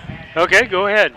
From Jenna Long. I'm not sure who Jenna is, but Jenna Long writes, the ND thing is the neutral density filter. It controls the amount of light allowed into the camera lens. You just got to find the ND setting on the camera and clear it. So, okay, all right. They're helping us out. I love it. All right. Thanks, Jenna. Yeah, we'll be better tomorrow, we said. That's with the help of our fans also. Hey, they make us better. We love it. So cool. Yep, so we can get that stuff off of the screen again. I don't have that problem with my camera. I don't know why, I but don't know why I did do it. I did never see it before. At home, it was. I don't know. We'll figure it out. We'll get it figured out. But thank you for the help there from From Jenna, yeah. And Yeah. Terry Hills is chiming in again. Terry, once again, used to always take that front box seat with the white fedora and watch the races every year for, I think he said, since he was a kid or something. So we appreciate him watching. I can't. This area loves their horse racing. They know the history. They know they love it. They're excited to hear Kurt and Tim talk. I mean, just the dialogue is exciting. So we love coming down here. We'll find out what horse is scratched. I agree with you. There's a horse scratched here in this last race. I haven't seen Fletcher on the track, and I don't think Mikey's driving anything, so that's my big guess. I see the 2-horse. The 5-horse probably not out I think here. Jordan Patton is on the 2, if I'm not mistaken, if you don't have that already. Nope, I don't have that. So we'll take a look at that. But I want to close out some things because we'll close up pretty quick here. Yeah. When we get done. Housekeeping. Let's talk about some housekeeping things as we go through some of our other slides here. Our schedule for the year. And again, that's flexible, folks. Again, if you want to set your fare, if it's possible for us to be there. Again, David's got a full-time job, but we might be able to get some things worked out. But you know what? Tanner was nice enough to volunteer maybe his voice filling in for me if I couldn't make it. So if you could run it and just let him do some color, he's a good guy about my age, from right here in Clark County. And I don't know who the track announcer is. If it's Kurt, we're not going to have a problem with Probably Phil. is Kurt, I think so, yeah. But we've got actually 20 races on the schedule for the year, including this one, maybe 21. Who knows how many more? But we're glad to get out here and do this and present this to people. I'm here because I present the uneducated fan part of the broadcast as I try to ask the questions that new fans might want to ask. It's really, really easy for horsemen to talk over the head of newbies, I mean, we do this every day. We have a lingo, a terminology. We say stuff weird. But to the average person who just knows horse racing, from thoroughbreds and standardbreds and whatnot, they have questions. They need things explained a certain way, so I welcome your point of view, absolutely. Well, and we're glad to be here, David, and be a part of it as we flip through some slides. I want to thank U.S. Trotting, Loman Ray Insurance for being out here, the Decker family, Midwestern Illinois Racing Association, as we flip through Dot Foods for being one of the sponsors out here. Let's see, and people are watching this from the backstretch. We have had the most fun with the backstretch today because we've been able to show the pictures and talk about it. A new driver winning a race, maybe not as new, but new for us. A new driver winning a race, losing his shoe, and his mom is on YouTube or on Facebook chiming in. So you better make sure he puts those Crocs in sport mode. But really, really. Dot Foods. We've got all of our sponsors who've donated or taken out a spot with us. We really, really appreciate it. Yeah. This is fun. I missed this this 25th annual Illini Classic Yearling Sale. Yeah. They've helped us out here. I have been interested. Let's see, the furniture store on gate. We drove by Yoder's there in Sullivan on the way down here. And last year, I think I had to stop in and pick up a check or something. I just happened to be coming through and walked in the door and met the family there, Kenny and his wife, and couldn't be nicer people. Great folks from down in Sullivan. They work all across the state, do custom woodworking. And I tell you what, the furniture in the showroom was gorgeous, absolutely gorgeous. So I want to make sure to give them a good, nice plug. I hear the call to post. We have horses out? We got horses out. All right. We'll finish up and see who we've got here. But we want to thank everyone involved in making this broadcast, possible as we get ready to go here with this race. And as we get ready for this last one, we'll have the parade of horses here. So we'll get a final kind of draft down. It's good to see here. Tom I don't Simmons want to on the make bike. my picks and pick a horse that's not in the race, I need to turn over my program. It's good to see Tom Simmons in the race. Tom's always got good horses. He trains a high-powered stable in Springfield, and he's been doing this for a long time, and he's won more fair races than about anybody. If I had to guess, I would say Tom probably had the record for most fair wins at one time, maybe before Freddie or Jamaica or somebody got it here recently. But Tom's tough at these county fairs, so love seeing these. Here they come. Oh. And then is that Let's roll up and post-parade. Who's on two? Trained and driven by Tom Simmons, I'll let number Kurt 1, say. Fox Valley York. Number 2, Hermia's Star, is owned by Brian and Candy Herzog of Beecher City, trained by Freddie Patton Jr. It'll be Jordan Patton in the race bike. Number 3, April's Big Guy, owned by the Flacco family farms of Alexis, Illinois, of Dr. Richard and Arlene Flacco and Rick and Tabby Flacco, co-owned by the trainer Roshan Trigg of Brandon, Mississippi. Demarius Wakefield is driving. Number 4 is JR Strike 3, owned by Benita Simmons of Springfield, James Cravens of Buffalo, trained by Tom Simmons, and it'll be Jared Finn in the race bike. Scratch the 5, Big Flicka is scratched. Headed to the gate here, race number 11. To wrap things up, you got the tractor and truck pull coming up tonight, and as Bob mentioned, a whole week of entertainment coming up. Fair continues Jared, all the way through this Jared coming. was driving. Jared's on the 3, and I've got Jordan on the 2. Okay, and who's? I thought he said the 4. Okay, Jared. Well, I thought 4 is Jared, 2 is Jordan, 1 is Tom, 3 is Demarius Wakefield. Can't forget a shout out up north in Chicago, our Chi-Town. That's Rob Grismore. Is it Rob or Bob? Rob Grismore. Watching us, always giving me a hard time, always keeping this fun. We appreciate you watching up north there. Well, I'm going to make my picks here, and you can. Oh, my picks. I tell you what, one last shout out. Hermia's Star, owned by Brian and Candy Herzog from Beecher City. You talk about people who have stepped up. Some of our earliest Facebook livers, doing the Facebook Live when COVID hit, the Herzogs have done so much for horse racing and county fairs in the state of Illinois. Just good folks. They're in their turn. Here comes the field. I'll give it back Tom to Kurt. Simmons, the winningest trainer in the history of the Great Midwest Pace. Will he add another title here today? He trains 2 of the 4 starters. Here they come, race 11.